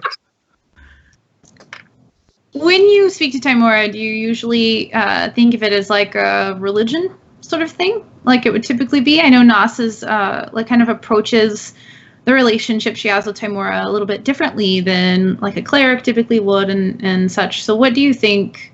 Do you think you're reaching out with your knowledge of your religion and your like tenacity of spirit towards your faith, or do you think it's more something else? No, it's faith-based. I thoroughly believe that she is omniscient and she is always watching me specifically, even if she's not potentially omniscient. And like even in the case that there's clerical magic that's blocking stuff, she has a line to me. So I have faith she's listening. Okay, go ahead and make a religion check for me. In the meantime, who would be typically navigating and trying to think of 4? Okay. Who wants to, after the suggestion of taking point, try to think of some place nearby that would mimic the natural world that you think might be like a good place to bed down out in the open? Like a secluded glade, maybe? I have a suggestion that it should be maybe whoever has the highest survival modifier. Who's the most survival inclined here? Probably Wampum, if I had to guess. I have a 7! +7 survival? Yeah. That probably is the largest of all of you. You don't have a ranger with you, so. All right. Let's 18. take a look here. 18. Okay. Do you have a map of the material plane with you, anyone? I have to check my inventory. I don't think I do. Boy, I got a lot of bullcrap. I don't know if that's one of the things. I don't have a map. Okay. Came in without a map, too. Good to know. I have a copy of Vola's Waterdeep and Chirodon. What is in that book? I don't Waterdeep? Just facts about Everything Waterdeep. Waterdeep. Okay. You know what? Roll me a percentile die as you're flipping through your Waterdeep book. 24. There's a map of Waterdeep inside. Nice. It's a really, really good map of Waterdeep from when the book was written. Mm-hmm. Okay, so you all get back on the carpets to take like a look at the surrounding area, or were you continuing to travel a bit anyway? I know you kind of stopped to have this conversation where you stopped to have your pit stop. So Tazlin, what do you do to try to figure out where you're going? You don't have a map to look at. Yeah. I think in Taslin's younger days with Raziel and his adventuring party, he had to rough it a lot more than he does now. Mhm. And so I think that as they're flying by, he's looking for places that have only like one area that enemies could come from, or that aren't easily accessible to anyone trying to sneak up on us, but we have a vantage point and can kind of see them coming Okay. without necessarily being located. Right. So with your 18, you can think of within about 2 hours of where you are currently, at your current pace, there is the reflection of what would be the Griffin's Nest area in the Feywild, and it is like not mountains per se, but a series of like very large, kind of like rolling hills. And so there are little valleys and crevices between those where you could feasibly either go camp at the top and have a good bird's eye view of everything, or kind of like look for somewhere to nestle down in there where there would be only a few like entry and exit points that weren't up on a hill that would be really easy to see somebody entering at. So that seems like a good area. There's also a river that splits, so you could feasibly try to find somewhere at the, what's that called, a delta? Yeah. The split of the river, where you're basically, they would have to cross water to come at you, which seems like it could be easily defensible, or at least it's easier to like see most like land dwelling creatures as they're trying to cross water, except, you know, you'd be like covered out like 2 out of 3 like points of a triangle basically. Yeah, I think the water one sounds good. Okay. Yeah, so that one's a little bit, it's about the same distance, about like a 2-hour flight at your current pace, and you would be able to meet the sort of like fork of that river. Is that where everybody's heading then? Sound good? Sure. Okay. All right, you make your way there. As you're passing, you see that the forest has kind of like fallen away, and while there are still trees here and there, it's still a very foresty area. This seems to be more of like a kind of like rolling plains. There's long tall grasses, there's big beautiful flowers, interesting flowers for anyone paying attention. Big huge white blooms with like dazzling lights dancing around them. There are smaller purple ones that seem to, as the like wind blows, there's almost like this ringing of bells and all kinds of interesting like flora, and not a whole lot of fauna in this particular area, or at least that you can tell. But it's just in general like a beautiful escape as you make your way over there. And as you head towards the river, there does seem to be more like naturally occurring food. The sides of a river often can be fairly fertile as the like water flows through and kind of like brings silt and things along the way. So you start to see little thickets of like berries and like shoots of things coming out from the ground, which could be like root vegetables or perhaps like garlicky type onions, turnips, things like that. As you're kind of like making your way down here. So you're going to camp like right at the little corner of the fork. Is that the plan? Okay. Sounds good. All right. So as you're making your way here and you start to see the like natural vegetation kind of change a little bit and be a little bit more sustenance oriented with this sort of fertile ground next to the river, you see that like right around the edge of this corner there are a couple of dense sort of like thickets of like brambly berry bushes, beautiful shiny golden berries on them, and there are several shoots coming out of the ground like all up and down the river with these like big green stalks that kind of curl around at the end and have these big frondy like leaves that are blowing in the breeze. I was like, Kale, mate, is the prohibition on food, is that on food that is gifted to us, or is the food that just grows out of the ground, is that fair game? Generally speaking, it's a bad idea to eat anything that you find here or that's given to you while you are here. I'm a bit famished. Can I? Did you bring any? You didn't bring Would any you like food. some rations? If you have rations, I'll take some rations. I believe we have rations. Did you guys bring rations to the Feywild? No house, Yes. no food, no map. I love it. This is great.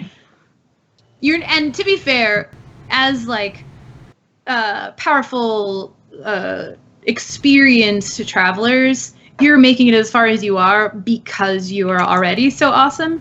if you weren't at the level and level of knowledge that you are, it would have been already incredibly easy for you to get lost in this place. So I have 10 days of rations. Oh. Feed everyone dinner and have enough for breakfast. Yeah.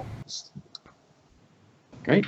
I mean, I could just go back to the material plane real quick, grab something, and come back. Yeah, you could. But And hope wouldn't- that you end up in the same place that your party's at. In the same time that we're at. I should be able to do that. If you leave. I don't like it. I mean, how bad could these rations be? They've only been in my pack for a while.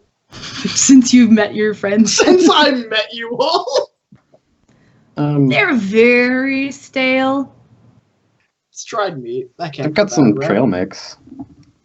I could get us potentially some fish and then cook it, and then cooking it may in fact purify whatever problem it could have.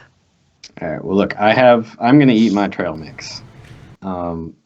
You guys do whatever you want, and if you do wind up getting charmed or something by it, I can almost definitely fix it. I want to eat your trail mix. Okay. I think fishing sounds like a fantastic idea. Old man, what do you think?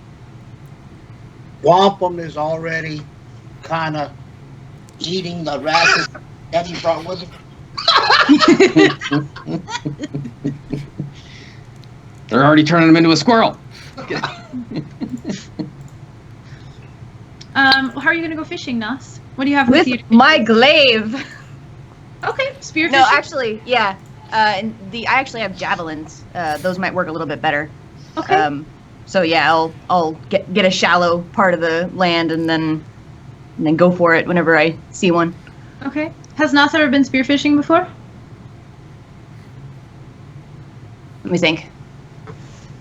Oh yeah, she came from Westgate. That's like a fishing place. That's Has true. to have. Yeah.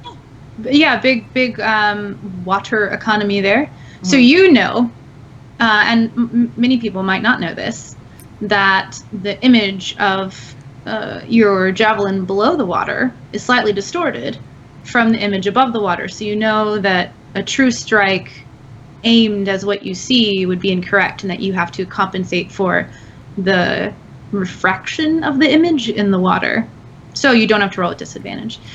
How far out do you wade? Let's go about 10 feet. Okay.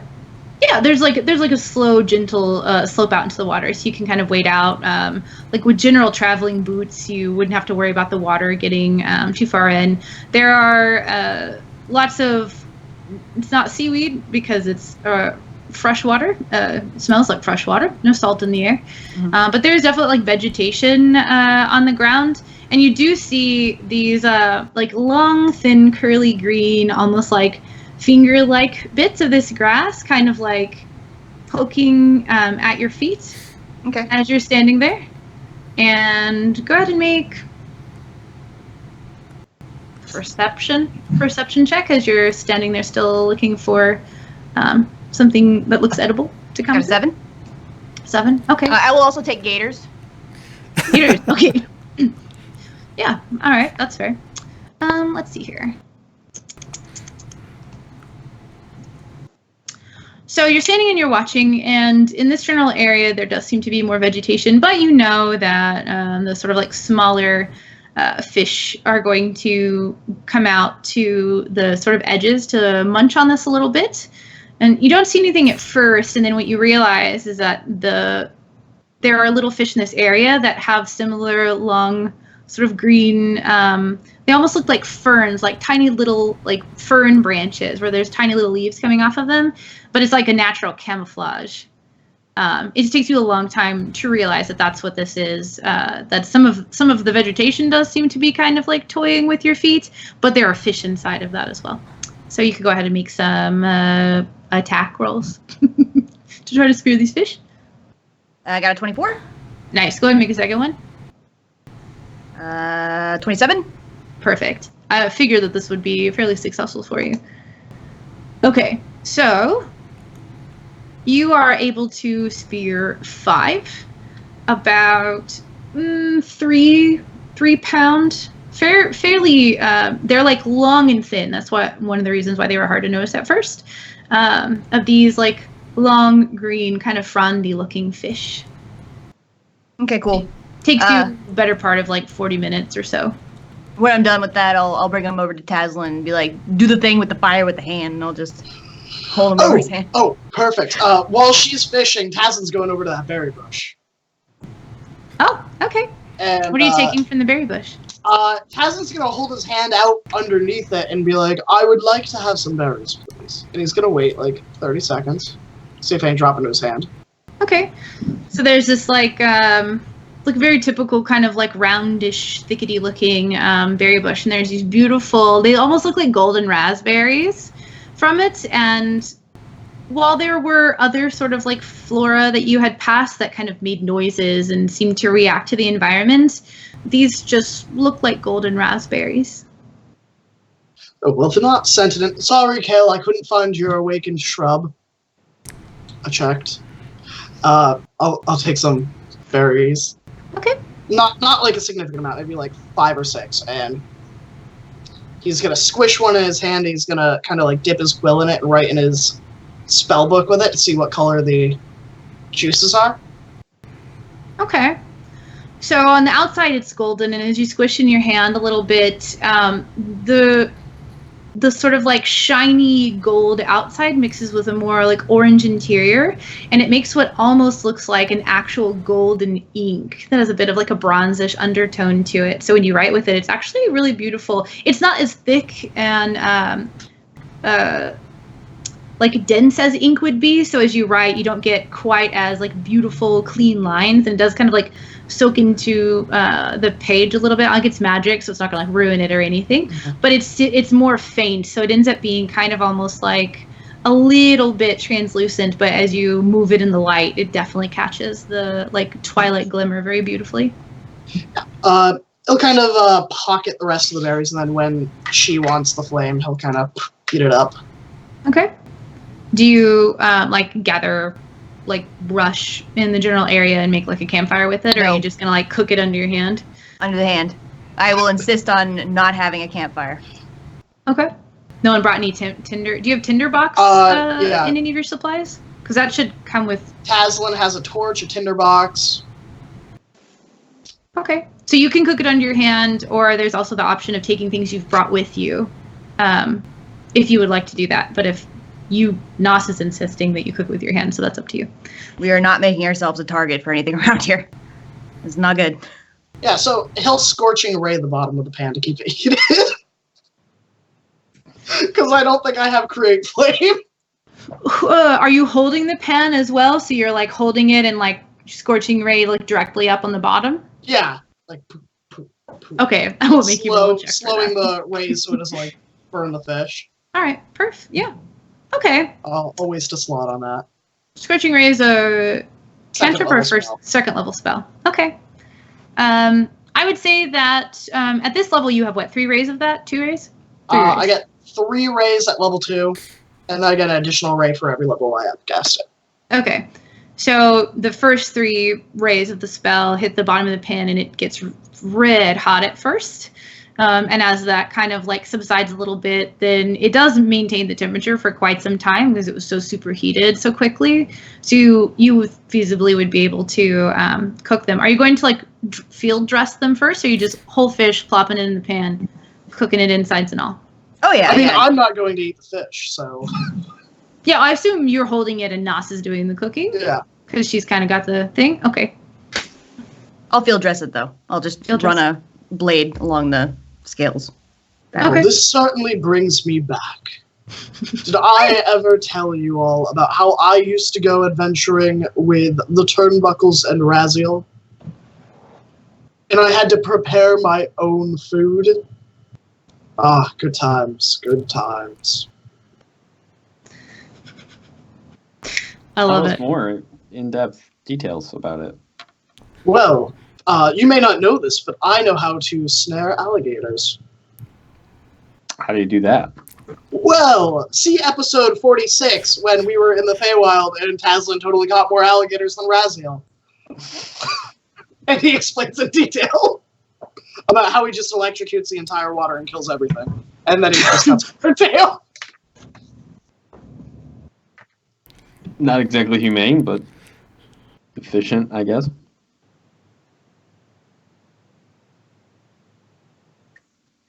Yep. So that's the story. I have no other stories. Okay. I'm out. It's one story per adventure. Nas, do you have proficiency with cooking materials? No. I eat a lot of things raw, in fact. It's just not That's this. Okay. I'll assist to give advantage, though. Okay. You're right there. So, what do you think would be a proper check for cooking? Survival? Or maybe just like history based on what you've cooked before? Make the I argument would for say me. survival is probably the closest to that. Or nature. Yeah, Or or nature. I'll go with survival, though. 14? Okay. And we'll say since you're working together, you have advantage. So with the 16, so one of the interesting things is you're cooking these sort of like long, like they don't look like eels, but they're kind of like long and round like that. It has more of like a vegetative scent than a meat scent, interestingly. Probably based on the diet, you might think, as it's going. But the inside does have the texture that fish would, that sort of, I don't know how to describe what fish meat looks like, but it looks like normal fish. And so you, like, do you brown it as you would normally fish, or are you going to, like, really deeply cook these? What's your intention there? I think with the flames, it'd probably be like flame seared. So like you'd have like a blackened crust of like the outer skin, and then underneath with like the bones, you just pick the meat off the bones. Okay. All right. Yeah. So between the two of you are able to easily achieve the sort of like crisp outside that you're looking for. And if you're field dressing them, then you end up essentially with like 10 fillets of this fish. And I think that's a good time to take our break Woo! before dinner. All right. So we'll see everyone in 10 minutes. And go get up, stretch, go get something to drink, have some water. I'm going to do the announcements that we did at the beginning, and I'll do it one more time before we end. But real quick, for the folks who missed the announcements at the beginning, Monday, October 21st, so that's 2 days from today, the Open for Adventure channel is celebrating their 1-year anniversary of their Fate's Chosen campaign. And to mark the event, they're going to be giving away a D&D Beyond Legendary Bundle. All you have to do is be in chat to be eligible to win that. The stream starts at 6:30 Central, so adjust accordingly. Our game will be taking a 2-week break starting November 2nd, so we'll be missing November 2nd and November 9th. But on November 2nd, Open for Adventure is participating in Extra Life. We're raising money for the Dell Children's Medical Center in Austin. And we have a modest goal of $250 to raise. We'll be streaming all day, 24 hours of D&D. Graham will actually be running a one-shot in this time slot with his friends from his Friday game. And again, the channel will be giving another D&D Beyond Legendary Bundle away during one of those games. So just stay tuned for details. And all you got to do is just be in chat for to be eligible to win. And I'm actually going to include a link in chat right now to the Extra Life donation page for anyone who is interested. And with that, yes, we will go to break.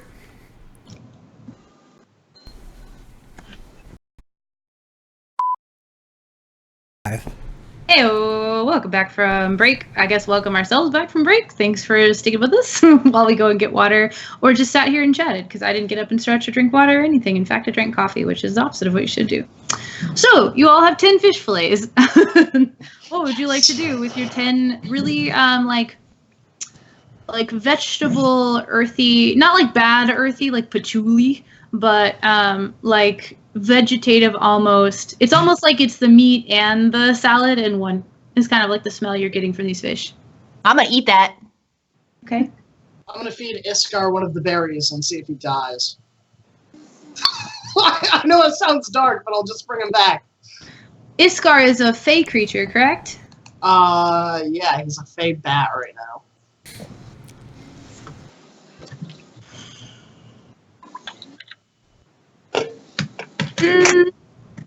Okay. Alright. He eats it. Okay. Pat him on the head, put him back in. I'll take him out later. Okay. Well, that was super cool. So, should we be setting any traps or anything? Well, whenever we're ready to stop for the night and start doing watches, I can summon a guardian for us. Well, I That do sounds believe neat. that. Yeah, that. Have you ever used that spell before? No, it's a new prayer. New prayer I got. Huh. So should I do it right now, or you guys, everybody ate and we're all good? I mean, I'm not sure what Nos is going to do with those 10 fillets. Oh, No sorry, one wants it's them. like I'll just eat 7 all now. of them. I'm a grow and laugh.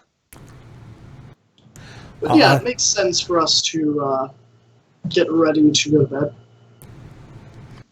I've enjoyed your trail mix, Kale. That was very tasty. Thanks, I guess. I didn't make it. I just bought it pre-made. Oh, okay. But sure. How long have you had that trail mix? Don't ask me that. It's very kind of you to say that it was tasty, Lefcadio. It was very kind of you. It's heavily salted. It doesn't go bad easily. Yeah. You know how when a peanut is so old that it's soft? Ew. I didn't, actually. Thank you for that. Oh, this will bring back camping trip memories. Oh no. They are legumes. They do absorb moisture, I think, from the general atmosphere. So they get soft after a while. Love that Legumes. It is a good word. Yeah, they complement the Chex Mix that's really stale. Yes. Fun fact, Gaston in Beauty and the Beast, his last name is Legume. word. Really? They don't talk about it. Monsieur Legume. I Yep. can see why he wouldn't want to. Anyway, continue. Yeah, so whenever we're ready, if everybody, Nos is shoving 7 fish down her face, Kill will hold up the drift globe and it'll float, and then he'll say a prayer, and then he'll touch it. And out will walk the visage of a humanoid figure bearing a like a calligrapher's pen, but it's huge and looks like you could stab somebody with it. And a book that is being held like a shield with the symbol of Denier on it. Like, the old school, before backpacks were a thing, kids would go to school with their books wrapped in like a belt type of thing. He's got like a belt around the book, a couple of them. That's how he's like holding it up as like a shield. Yeah, and they float actually in the air, like right above us, right in the middle of everybody. And Kale says, "All right, everybody, just stay within 10 feet of this, and if anything approaches, it will attack them." What prayer is this? Guardian of Faith. Okay. What is the casting range? Is it self or It's 30 feet. 30 feet? Okay. And it lasts 8 hours, and if anybody comes within 10 feet of it, they have to make a dex save or they take 20 radiant damage. And it disappears once it's dealt 60 damage total. Okay. Yeah, I know what you're talking about now. Cool. All right. Perfect. So,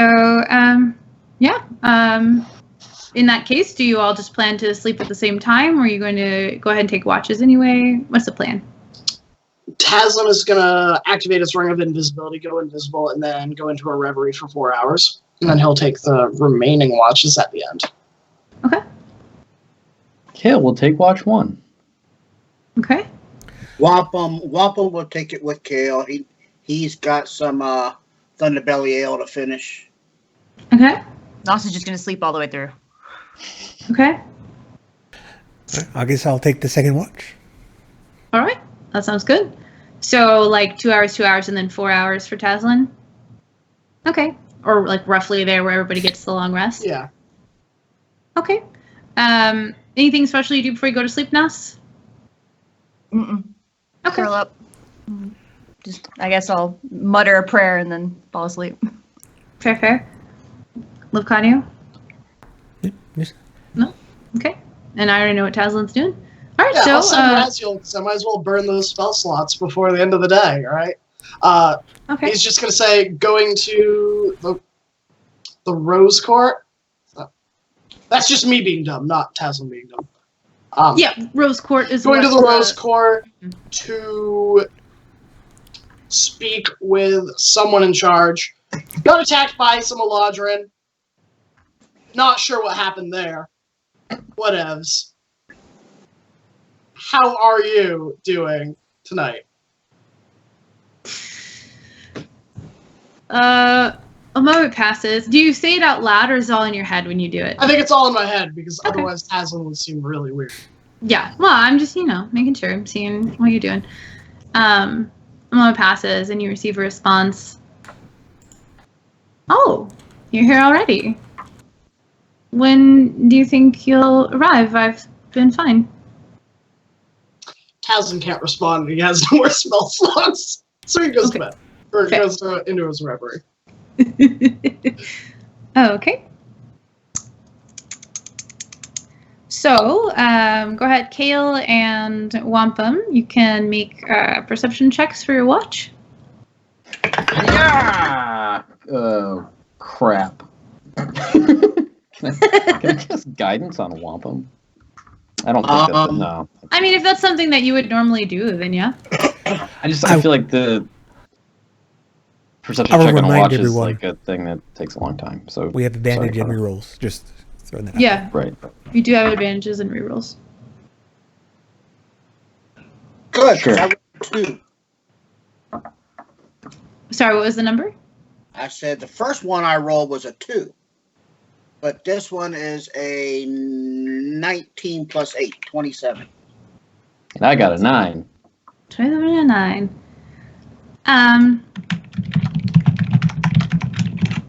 Okay. So, what are you doing during your watch, Kale? Anything specific that might be distracting you, or? I'd say he's just distracted in general, given the situation at the moment. Just thinking ahead.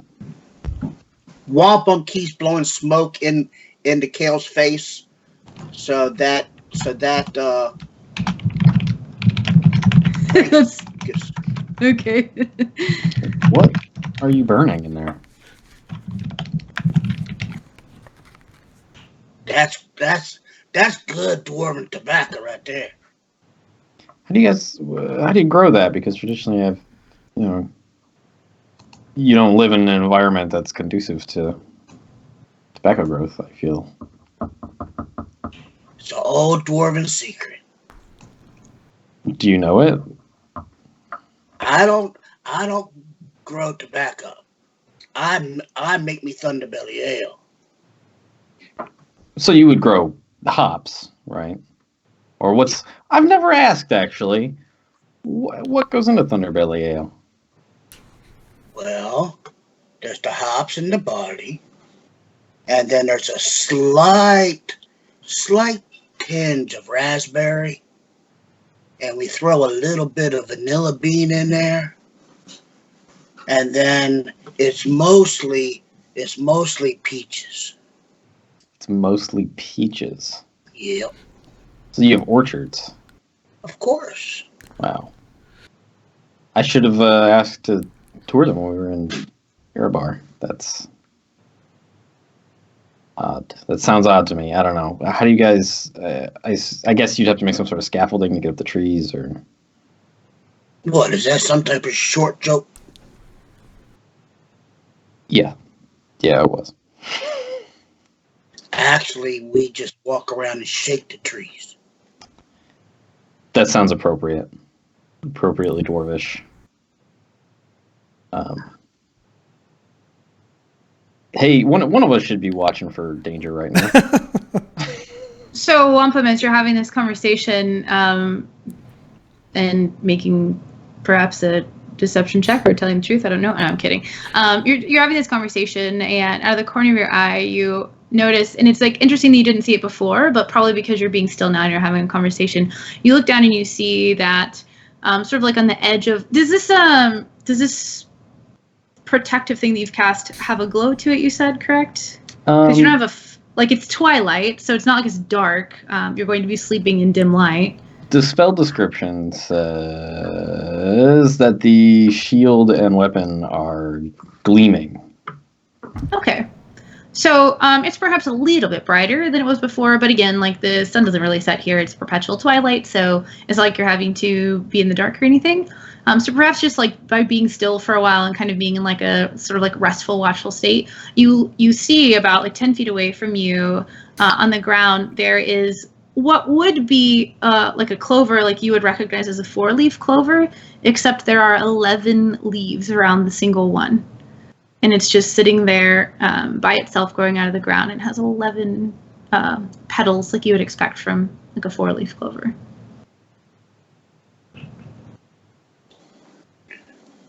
You see that plant over there?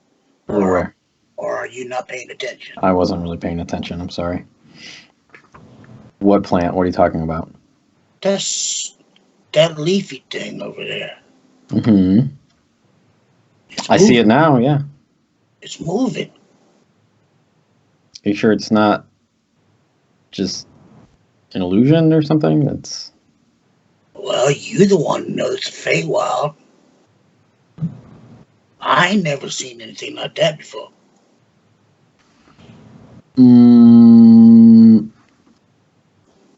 Well, I keep an eye on it, I guess. Don't touch it if you can help it. I guess we can wake the other ones up and have them worry about it. Yeah, whenever it's time, we'll wake Lefkadio up and he can watch it, I guess. I don't know. Kale will, I suppose, go and like lean closer toward it and look at it and see if it looks like anything that he knows what the hell that is. Okay. Are you going to like investigate it or like history check? Have I seen this before? I would love to investigate it, but I feel like it'd be more appropriate to make like a nature or history check to see if I know like what it is. Okay. Go ahead and make a history check then. 14. 14. Looks like a 4-leaf clover with 11 petals. And it's moving around or something? No, it's like under... it's like growing from the ground. Like there's like slight breeze that's kind of like rustling in periodically, but it's just growing there. It was just like a remarkable thing to notice. Okay. How close do you get to it when you're looking at it? Pretty close. Close enough to have to make a saving throw, I guess. I don't know. No, you don't make a saving throw. Sometimes I'm just asking where you are in relation to things. That's no deal. Because if you're getting...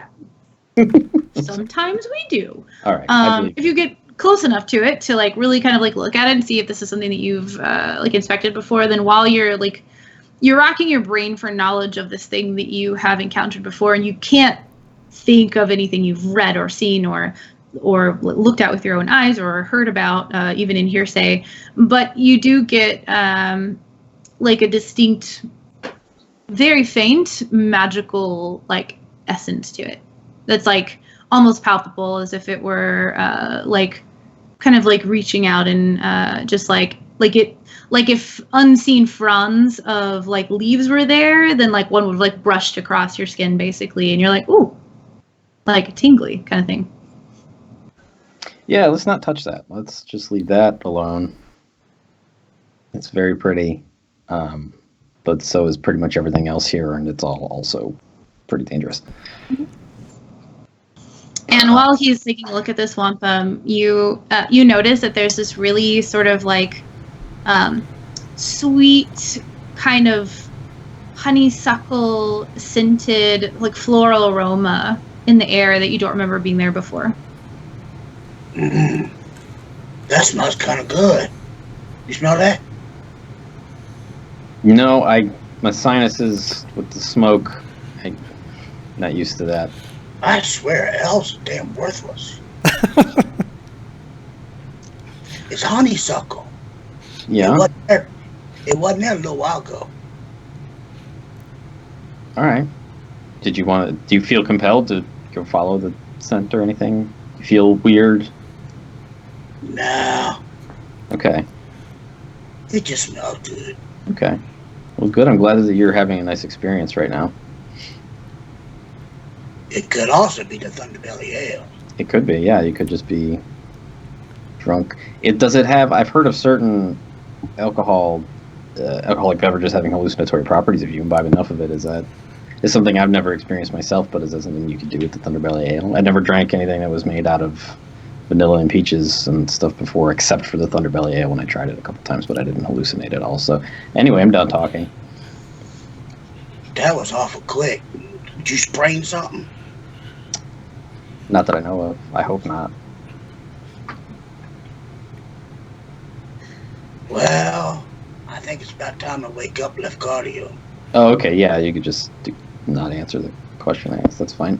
Hey, Lefcadio. Already? Okay. Yep.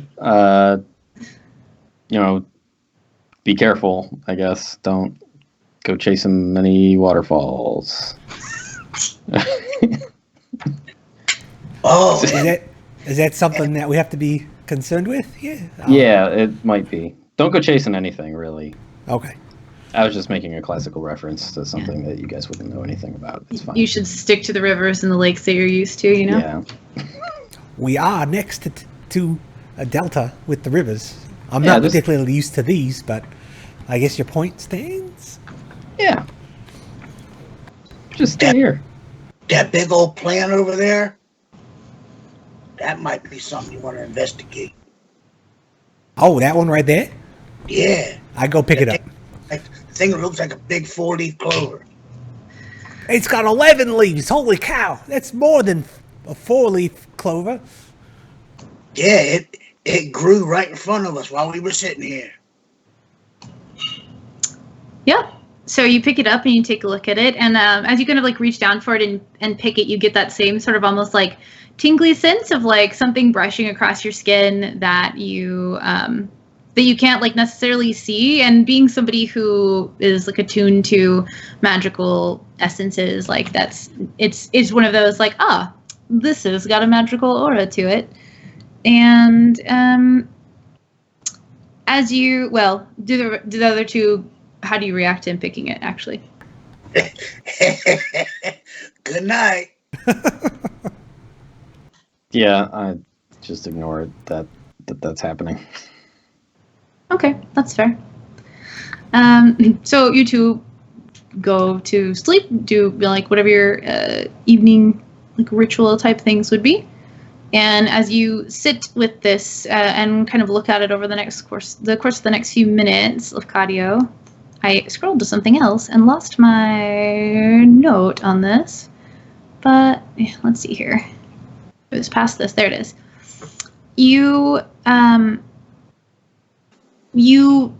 So you've traveled with Nos for a long time, and you're familiar with Timora and the sort of like luck that Nos is imbued with. And you don't necessarily get like a feeling anytime you see one of those moments where something should go awry and it just turns out for the best for Nos. But that sort of feeling of like, things are going to be okay. It's going to work out for the best is like an impression you get from this. And functionally, this is an 11-leaf clover that's so ridiculously lucky it's not even funny. If you consume it before you make any dice roll, after rolling it but before determining the outcome, you can change the result on one of the dice to any number that could have been rolled on that die. You can also consume it as a reaction to a dice being rolled by another creature, and that allows you to change the number on one of their rolls.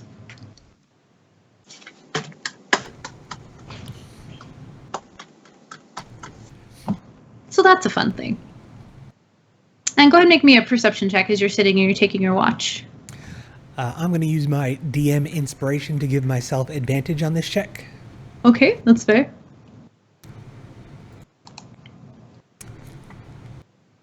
It's a 10. Good.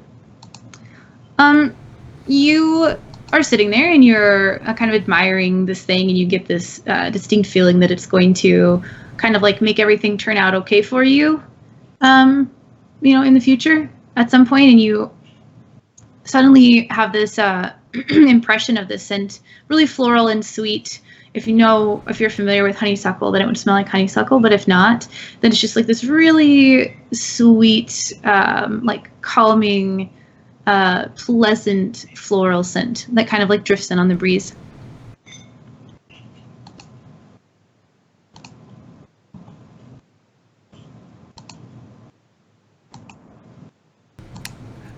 I enjoy it.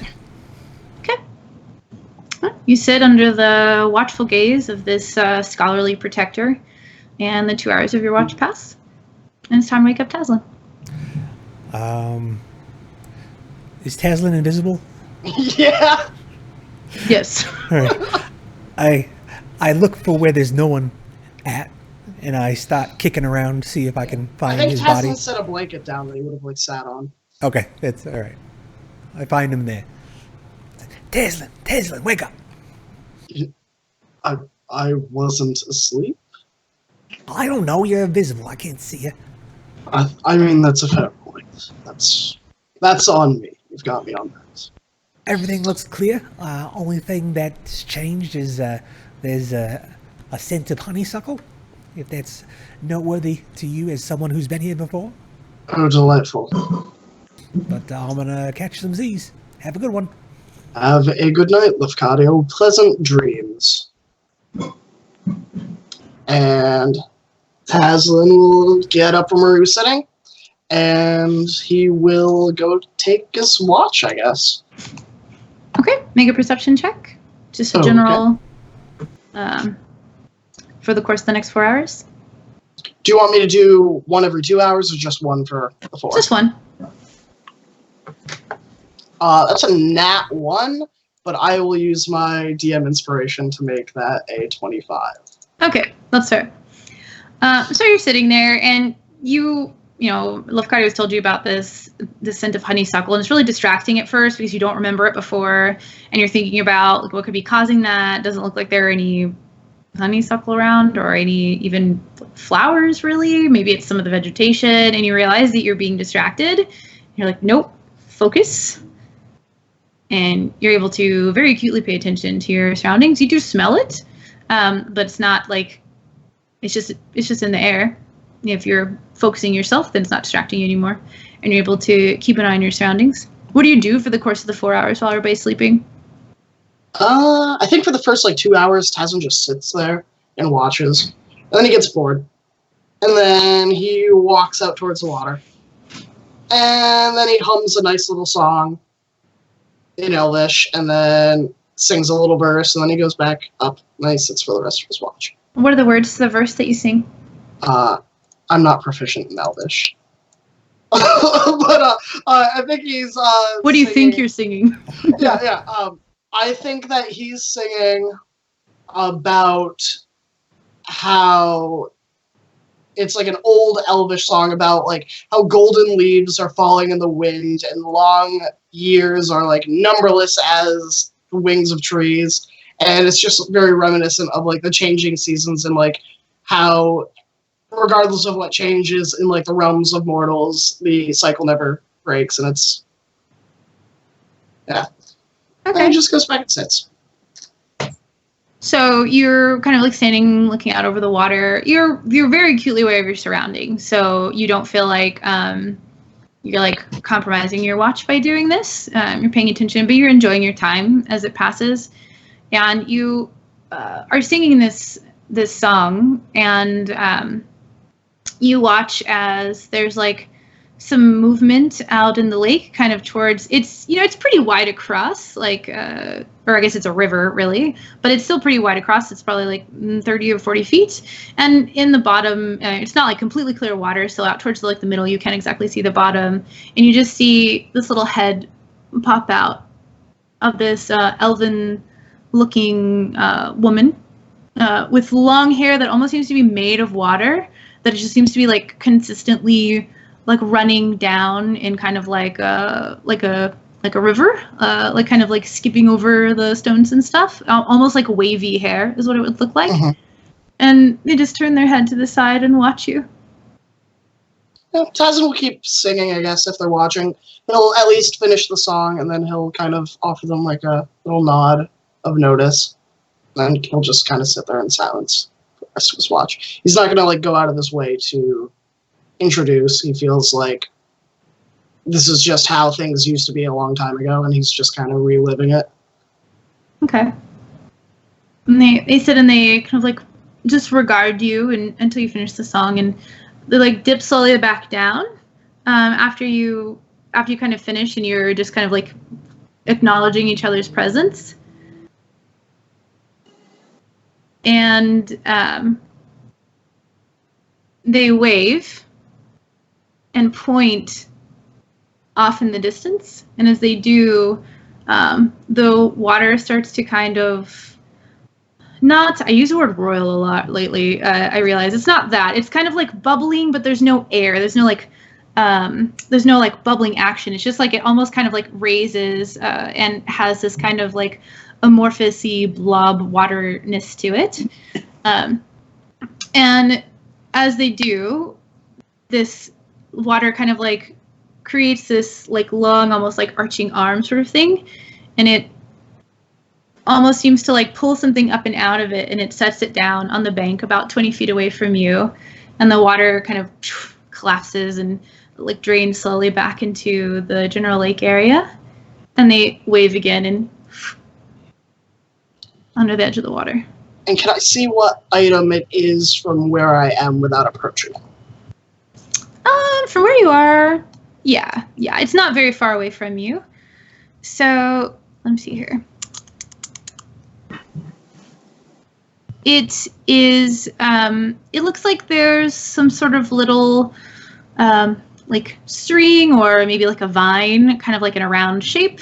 And there's like a little seashell looking thing, but it doesn't look like an ocean seashell. It looks like water, fresh water, like, what are those little, darn it, like a I forgot clam? the name of them. No, like little, like not crawdads. Crayfish? No. What are the ones that leave their shells but they're freshwater? Hermit crabs? Hermit crabs. It's like a little hermit crab shell. That's obviously like vacant. Or it looks from this far away, it looks vacant. And so it just kind of looks like a little like hermit crab shell on like a vine almost. Yeah, Taslin will write the lyrics to the song in Elvish, and because he has a notebook, and he'll kind of tear out the pages and roll it up, tie it, and he'll go over to the shell and he'll replace it with that and like put a rock so it won't like fly away, so that she has like the verses to the song. And he'll just kind of, he's not gonna like identify it, he's just gonna sit there and kind of like rub his thumb over it during his watch. Okay. Are you going to kind of like stand in that same place for a while as you're keeping an eye on everything, or are you going back to the general area?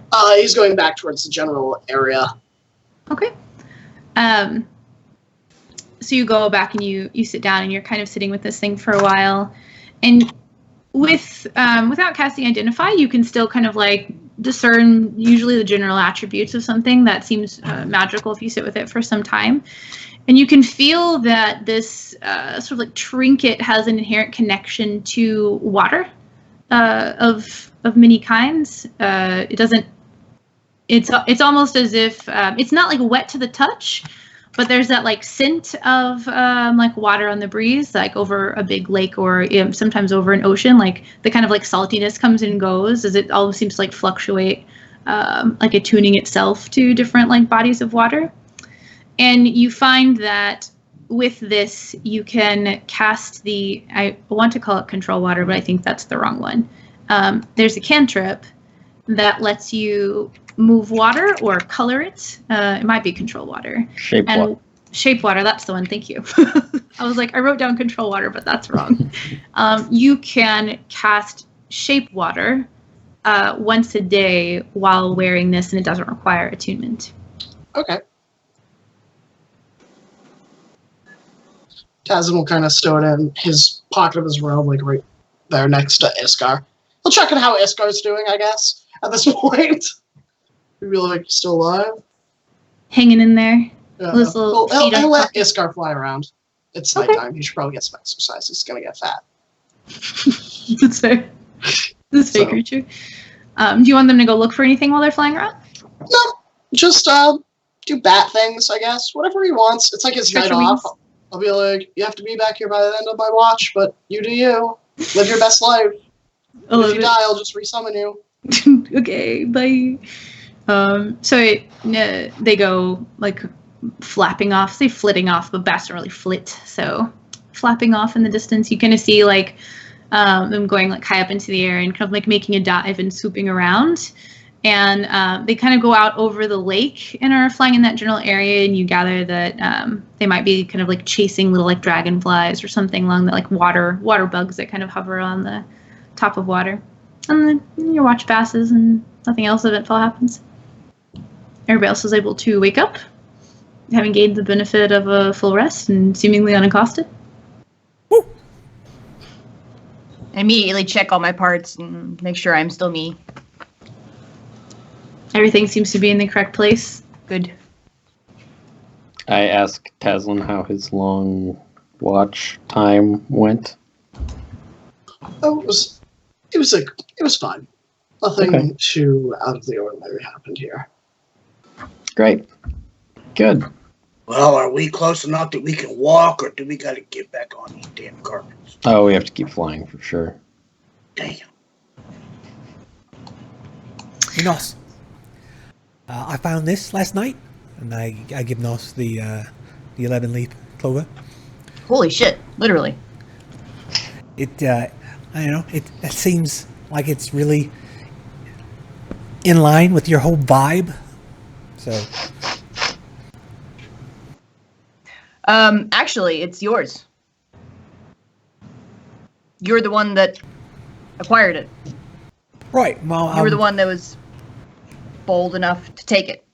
gifting it to you. It's not for me. All right, I'll take it back. It might have been some influence that I am within your party, but you being the one that risked, I assume, plucking it? Is that how you found it? Yeah, it was just growing on the ground over there. It was a risky thing to do. Really? It was just it's a plant. Well, you know, there are some creatures in the universe I heard that have, like, parts of them that they use like lures. So, yeah, that could have been very dangerous. But because you had the cojones to just do it, and it's definitely yours. Yes, that's what it is. Cojones is goblin for balls, by the way. It's yeah. So I'll internally I'll be like, holy crap, I had no idea. But yeah. Shit! I love it. Sorry for adding to your internal monologue. I shouldn't do that, but that was really funny. Okay. The sun never set or rose, so it's twilight. Oh, sorry, what are you doing? Go ahead. I'm rolling out the carpet. Okay. For everyone to get the benefit of a long rest, you would have been down for about 8-9 hours, between the watches and everything. So it was kind of getting on towards the evening. It's pretty early in the morning. You gauge based on like the rhythm of your body and the sort of 24-hour clock that you're accustomed to. As a person who's accustomed to a 30-hour clock, obviously I forget what normal people are accustomed to. And so you guess that like it's probably about like 5-ish o'clock in the morning or so right now. Pretty like early start to the day. So you just take off. Is that the plan? What's the That's plan? my plan. Okay. Eat on the way sort of thing? Yeah. Okay. So, where you would be in relation to the natural world is this sort of like delta-ish area by the river Surubin. To get to the edge of the high forest, around the like sort of like Lost Peaks area, it would take about 10-ish hours since you traveled about 2. traveling at a leisurely pace on the carpet. You can, of course, go more quickly if you would like to. That's up to you. But at the current sort of like natural pace on the carpets, it would take about 10 hours. While we're flying, Tazin will send Raziel again, now that he has spell slots again, and just say, we just got here. We are like a day's travel-ish away from the court, I think. I have the crew with me. Anything we should look out for? Or was that 26? Another thumb would be 26. Anything we should look out? Okay. It was the like that got you. A few moments pass. And you said Rose Court yesterday, right? Okay. She says, I'll try to meet you there. Everything is dangerous. You should know that. Be careful. I look forward to seeing you. Tazin doesn't respond because he's not going to waste time spell slot. That's fair. Because it's a 3rd level spell. Yeah. One of those level 1 spell slots I can waste for days. I will cast Mage Armor on myself when we get about 4 to 6 hours in our trip, and I will cast Water Breathing on everybody as a ritual. Right. As a ritual, perfect. And yeah, they only have to be like within 30 feet of you, right? So you can literally just do that from the carpet and everybody's good to go. Yep. Okay, so you've got Mage Armor. Okay. Everybody's got Water Breathing. And are you just making like a beeline for the edge of the forest? You know that it's generally in that direction. You don't necessarily know where inside the forest it is. So if you want to do that, that's fine. It just gives me an idea of where you're going to end up.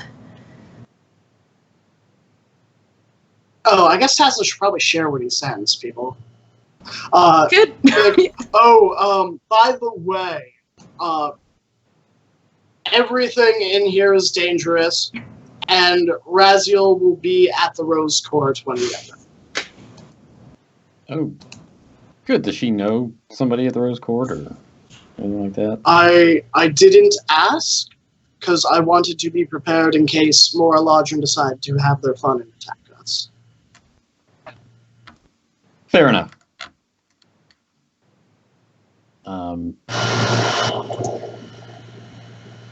That's all I had. I didn't have any more information. Okay, great. Revelations for you. Katie, what you asked something before? If you guys are just making like a beeline for the edge of the forest, because you know that you're going in that general direction, but you don't know where inside of there to go. So if you're just heading to like the most direct path to the tree line, like I just want to know generally where you're like heading so I can tell you where you like end up and what you see from there. Okay. I mean, I would like to go in a straight line toward our destination, but if anyone else has any input on our travel plans, please share it. I would say that there would be like a survival check that would need to be made because you have like a general awareness where you're at, but no one brought a map. So somebody will need to be at least like giving pointers or like giving you like the plot of a general direction and telling you, well, we can go this way, but you're going to have to go around this, so let's not lose our bearings, sort of thing. Assume that's probably 16? Tasman. Yeah. Okay. Yeah, you're with your general knowledge of as a plane traveler, you're familiar with the area in general, and so there is like another sort of like tiny set of like small mountainy large hill sort of things that you'll have to kind of like either go over, make a berth around, but you're not going to lose your bearings because you know where they're at, and you can kind of plot to go over around it and still keep your like eyes on the prize sort of thing. So if you make like a direct line, then you're going to end up it would be sort of like south of the Evermoors and around the general outskirts of where like the Lost Peaks area would be on the map. That's where you'll end up after the course of the 10 hours. And from there, you don't exactly know where to go. So let's see. Go ahead, everyone, because I'm assuming you're all watching. Everybody make perception checks because you're on carpet, so you can just kind of fly up and take a look around. See if you notice anything interesting. No. 13. Same. 26. Nice. 11. 11. My So passive you- 16. Yeah. Is anything that anyone wanted to be doing or any conversations that you wanted to have in the course of these 10 hours? You just kind of like, all right, let's get where we're going. Wampum is basically saying, get me the hell off this thing. Okay, fair enough. So when you get there, you pass over these like rolling plains, and there are similar interesting like flora and fauna, and you do see several like creatures running around that look like variations of what you would see in the material plane, but more fantastical or more vibrant, or having sort of like shimmering lights to them and things like that. So it's kind of a general interesting ride, but it is 10 hours long. So the time you get there, there's the weariness of the day is on you, and especially for you, Wampum, just like hating being in this situation. But you're a very observant person, and so regardless of this, as you all approach the edge of the tree line, you can see this vast forest stretching out in front of you. There are various types of trees. There's a thick canopy after the first like 50 feet or so, we're the very edge of the tree line, that makes it really difficult to see in. But since you have the perspective of being over the tree line, off in the distance, Wampum, you do see, they would look like spires, kind of like coming up out of the edge of the forest and almost coming to points, but you see like what looks like the tops of trees maybe protruding from the top, or big mushroomy sort of like protrusions. You're really far away, so it's kind of hard to see. You're only just like catching the shapes really of it. And that is the most distinct land feature that is in this general area. And does Wampum know a lot about the Fae? I know you have all been here before. Okay.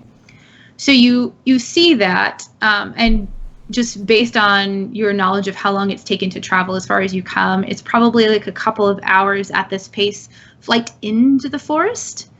And you can see that kind of like around that, there's like a disappearance of the tree line, but it's almost as if you can see like the curves of an edge where the trees dip down. So it seems like there's like a lowland area deep within this forest. And from sort of the center or in the middle of that sort of big kind of expansive dip is where you see these longer like protrusions coming out of it. Kale, Mm-hmm. look to the horizon over there. Yes. I see those spires. Look kind of odd. They do. Now that you pointed them out, I do see them, and they do exude a certain sense of propriety or royalty or something. That may be our Rose Court. Nice catch. Good. Get me the hell off this. All right. Well, it's the end of the day, and those are pretty far off still. So I think maybe we should stop at the edge of their what seems to be their territory, since this is where the forest begins. If there is such a thing as owning land here. And as you say that, you're like, ooh, the Fae really aren't big on ownership, especially of like material values, and they wouldn't claim ownership over the land because that would be a loss of free will for someone. Right. Any other time, you'd want to march right in. What's slowing you down? It's it's late. I think it's better for us to make it within the confines of the Rose Court rather than camping outside it. Okay. It's only a couple hours. Let's go. And I Everyone will else think of wants it to as go. an investment. By spending a few more hours on this carpet, you won't have to hear Wampum complain all of tomorrow. You don't have to continue to convince me. If everybody else wants to go, let's just go. I'm not gonna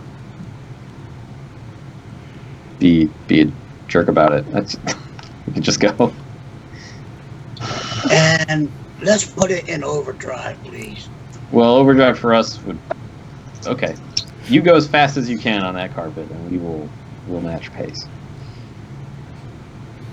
Okay. I push my tassel as far down as it goes. Put the tassel to the metal. That's No. exactly what I do. Okay. So I think that's a good place to end it for this week, and we'll pick back up on the last leg of your journey into the middle of this forest towards these spire-looking structures. And I think we had an announcement that came up, right, Carl? Yeah, I just wanted to mention during the break, it looked like Fool donated a substantial sum to the Extra Life charity that we're collecting for Open for Adventure. So thanks, Fool. $100 Thank you, bud. is a kingly sum. We really appreciate it. Oh, Fool, you're so nice. I appreciate you so much. He's mine. I brought him with me. Claim him everywhere I go. You're always so kind and generous, and I really appreciate you, Fool. You're always supporting us, and me especially everywhere I go. So it's going to be for a really great cause, and I think that's really nice of you to do. Thank you. Yeah, so I'm Katie Quixotic. You can find me everywhere as Katie Quixotic. My favorite thing about today, I don't have to wait to say it this time, is like Lafcadio's natural curiosity and just like, I'm going to do it sort of attitude. I just love that, and it creates a lot of really interesting opportunities. I also really love the song, Taslan. That was really super great. Music will always get me, of course, which is kind of like a little unfair, but so those are my favorite parts of today. And I'll let everybody else introduce themselves, starting with Carl. Hi, I'm Carl. I played Lafcadio Whitehorn, the Tabaxi Warlock. And I've been super busy out of game, so I'm having a hard time thinking of my favorite thing right now, and that is me being honest and not lying, and therefore I will pass the time over to Vinny. Oh, good, because I need so much time. I'm Vinny. I play Killer Vine, the half-elf cleric of Denier / huge wet blanket. I'm constantly torn between what I want to do as a player and what I think Kale would do as a character. There's so many things I just want to just do. But I'm glad that Lafcadio and, well, really everybody, I'm glad that the rest of the party is completely different in that regard, pretty much, and is ready to, they're just down to do whatever. So I guess my favorite parts of today were pretty much every time the party decided to just not listen to Kale, just do whatever seemed right. And I'll pass it over to Casey, I guess. We sense that you want to do things that Kale wouldn't do, so we're really doing it for you, you know. I appreciate that. So, Yeah, we've been in the group together so long. Right. Yeah. So you're welcome. I'm Casey, KCH on social media, and I've been your champion of Time War, Impaler of the Plains, Heckler, Big Fire Chicken, She Who Would Fight the Storm, Slayer of Shadows, no longer confused Hobgobbo, Nos the Boss of Neverwinter. And I would just like to tell y'all that there is another show that's coming up that both me and Carl are going to be on. It's called Echoes in the Ether. It's on Savric's personal channel, so twitch.tv/Savric. And that's going to be happening at 8 p.m. EST this Friday, the 25th.